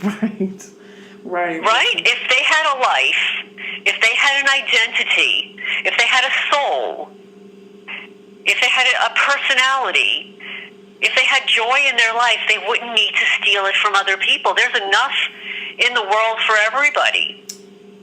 Bingo. Yeah. It's just destruction is what they thrive on. Destruction of other people's creations and other people's lives and other people's livelihoods. It's just they thrive on destructive behavior and evil behavior, and it just needs to stop. And we need to pray against it, speak out against it, do activism, wake people up, and really just not shut up when threatened. No. So. Well, see, the thing is, what your viewers need to understand, and some people are fearful of speaking up, that, it's going to happen worse. But I'll tell you that before I knew this was really happening to me, I wasn't speaking up. I was just going about my daily life, but it was happening to me regardless. Mm-hmm. It was happening worse. Right. Yeah, so you need to speak up, and you need to come forward and be counted here. Mm. This needs to be exposed. I agree. And I honestly think I'm sure you'll agree too. I think people are safer when they do speak up and get their word out and get people checking in on them and make connections and meet other people that this is happening to, get the word out. And honestly, I do think people are actually safer that way instead of suffering in silence. And because if you're targeted, you're suffering either way, but at least if you speak up, it's just like you can feel like you have a sense of integrity and you're helping other people at least. And for the people that own homes that believe that, the new neighbor is involved, there's a good likelihood that the new neighbor is involved because Karen Stewart, who's a retired NSA analyst who's been speaking out, she recently stated in an interview on Michael Barden's channel that, the prime job, like if you're a perp, if you're a stalker, prime job is being moved into the neighborhood or next to the target. That they actually get about $1,000 a month tax-free. To surveil you, report you to the police, set you up. Yeah. So I've got 3 such people moved into my neighborhood. Oh my God! So that's at least 3. Yeah. There could be more. I'll put that video in the description box too, so people can check that out. But yeah, it's very real. People are paid to do this. I used to not believe that or could fathom that, but yes, they do accept money to stalk people. Yeah, they give them free housing, gift cards, home repairs. You'll see like a whole string of people on your block suddenly receive new appliances. Right. Like a refrigerator, a dishwasher, a stove. They'll get new appliances. Suddenly the neighbor has a brand new car. Right.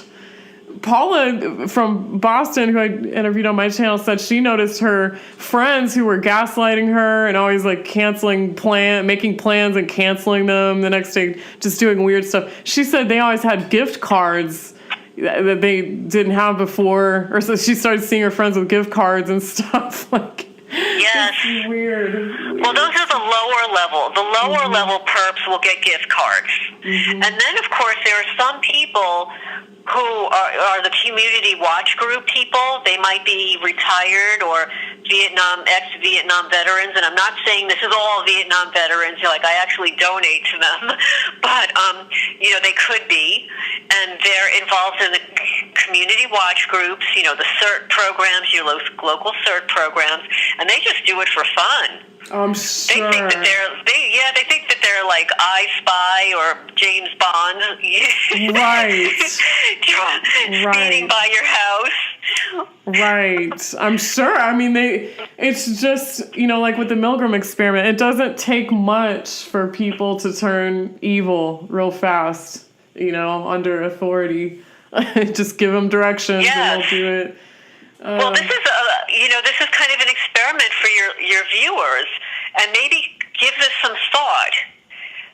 If somebody approached you and asked you to do something unconscionable, and that there would not be any consequences, there's no way would you do it? Mm-hmm. Yeah, it's... Yeah, it's a scary question, isn't it? Because you'd like to think that you would act a certain way, but then would you really, given the opportunity, would you really? Yeah, and then of course, then there's the other question. Okay, so and that's like for without money. So let's say somebody approached you and said, you know what, I'll give you $500 just every day. At this time, I want you to go out and flash your headlights at that neighbor. Would you do it? Right. And honestly, I did not believe that was what was going on at first, but investigating how Scientology pays people to gang stalk, like defectors of Scientology, they pay off police, and people will do it. They pay private investigators to do exactly this to their targets. So yes, I mean, this is people, unfortunately. They hire private contractors, and for your audience, this isn't only the government that's targeting people. There are nonprofits, and no, they're not all benevolent. There are nonprofits that are corporations that are in the know and have the ability to apply for the same Homeland Security grants as your local police department. So nonprofits can apply for state and city and government grant money if they're large enough, and if they're doing something for quote-unquote the environment or environmental protection, however they want to word it, but they can apply for the same grants as your local police department. Right. So they can also be involved. And then I did discover as well that some people are just placed on a list, and then, all the targeting starts. But some people are not placed on a list, but these either nonprofits or local government collude together to pool their financial resources and target you. Right. And then you can have an overlapping where one person can report you and you're on one list, and then another group of people report you and you're on another list for research. Right.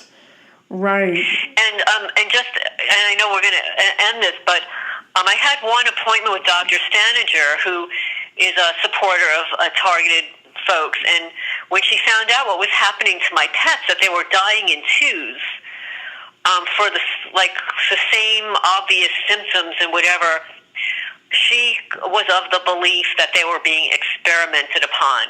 So part of the torture for me is, there was no way there was anything that I could have done for any of those pets, because they were going to die. They were being experimented upon, and they were going to die in a particular manner, in a particular time frame. Right. Yeah, there is certainly a level of human experimentation and just experimentation, chemical experimentation, brain experimentation, brain hacking, body hacking, frequency experimentation. It's just nuts. There's so many levels to this crazy. Program. Yeah. It's just, it's hard. It's just hard to believe that this happens in our society, and it's deeply disturbing. But I so thank you for bringing it, having me on your channel and interviewing me, because it really has been, a very horrible crime and crimes. And it needs to be brought to the surface, and any forum possible that people can utilize. They need to be talking about this, because this is happening to a lot of people. Absolutely, I couldn't agree with you more, and I'm just stunned that more people don't know about this program. And I honestly think that it's because these crimes are so horrific that and so extensive and complex and bizarre that there's not a lot of hope or not a lot of chances to bring this up in everyday conversation, or to even just have people sit 20 minutes and listen to these like horrific crimes. It's off people's charts, off people's spectrum of conversation. It's just completely off the radar. So there's no convenient way to kind of bring this to people's attention unless we scream it from the rooftops and forget about how it makes us look, but just exactly. And you know what? Mm-hmm. When I mentioned some of these mundane things that were stolen from my house, okay, so cumulatively it's about $6,000. But if you tell somebody, like somebody stole a knife and somebody stole my scissors and somebody stole an air filter, well, they'll look at you like, all right, well, so what? But that's not even the point. The point is that somebody entered my house. Yeah. It doesn't even matter what they stole. It doesn't matter. They entered my house illegally, violated my privacy, and stole an item, multiple items, and vandalized it. So it's a crime on multiple levels. Right. It's just, and it's all set up to make you kind of seem like you're delusional, like you have delusional disorder, that you're paranoid. Exactly. Exactly. And it's the gaslighting, and people look that up. It's an older movie. Yeah, 1943, I think. It's really good, though, as Ingrid. Yes, what a great movie that was. Oh, my gosh. But unfortunately, that's what abusers do. Mm-hmm. Yeah, it's their main tactic. And once they get you to think that you are the crazy one and you don't even trust yourself, that's right where they want you. Yes. Well, and just before we go, anybody that really wants to understand the mindset of the narcissist, I highly recommend two people. And one is there's a man. His name is H.G. G as in George, like H.G. Tudor, Tudor, and he wrote a book called Smeared, Smeared, Knowing and Beating the Narcissist Campaign. And he wrote this book basically as part of his therapy, because he is a malignant narcissist, and I believe he was incarcerated for some of his crimes, and I guess maybe even part of his plea deal or whatever, he was required into therapy, and through his therapy, he's actually counseling people about how to combat the narcissist, and he wrote this book. But another one of my favorite people is Sam Vankin, Vankin. I've actually spoken with him in the past. He's written a wonderful book on narcissism called Malignant Self-Love, Narcissism Revisited.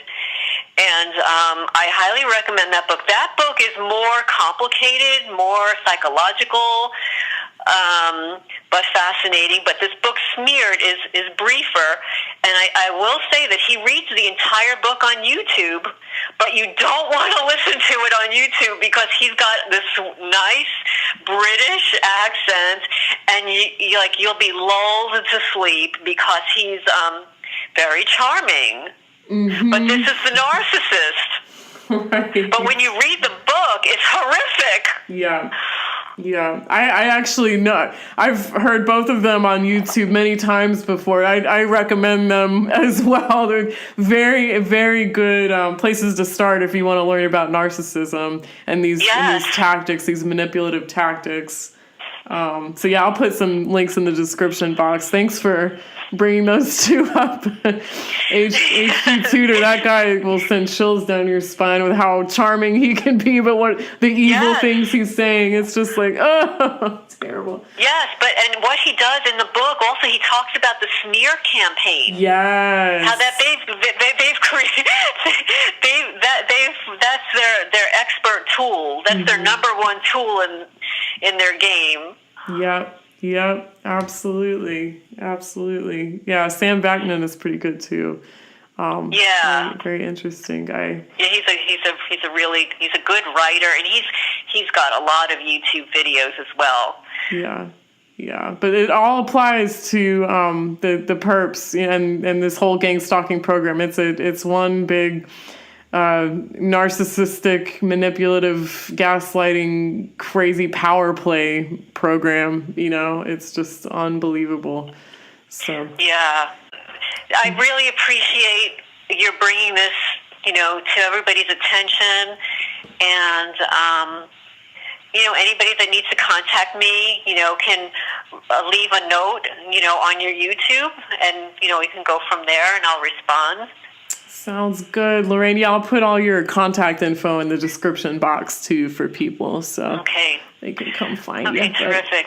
But thank you so much. Is it cool if I pray for you and for other TIs? Yes, please. Anybody please pray that I find a buyer for my house. I really have to move out of here, get out of New Jersey and move to a better place. So, pray for my cats and pray that I get a buyer for my house really soon. Yeah. Well, awesome, Lorraine. I'm just going to pray for you right now. Dear Heavenly Father, I just come to you, Lord.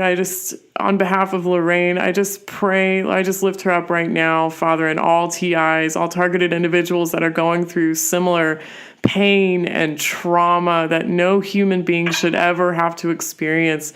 Lord, I just lift them up in prayer right now, and I just ask that you pour your Holy Spirit over them, Lord. I just plead the blood of Jesus over their lives, Father. I just ask that you shield them, lift them up, and just protect them, Lord. Send your heavenly angels to be around them at all times, to fight any powers of darkness that may be seeping in and attacking these innocent victims, Lord. I just pray your shield of protection over them, Lord, and I just pray that you pour your love upon them, Father, and give them hope, give them strength. Let them know there is a light at the end of the tunnel. Lord, in Jesus' name I pray. And I thank you, Lorraine. I thank you for sharing your testimony, and we'll continue to be in touch, okay? Thank you. Thank you so much, and have a great night. All right, you too.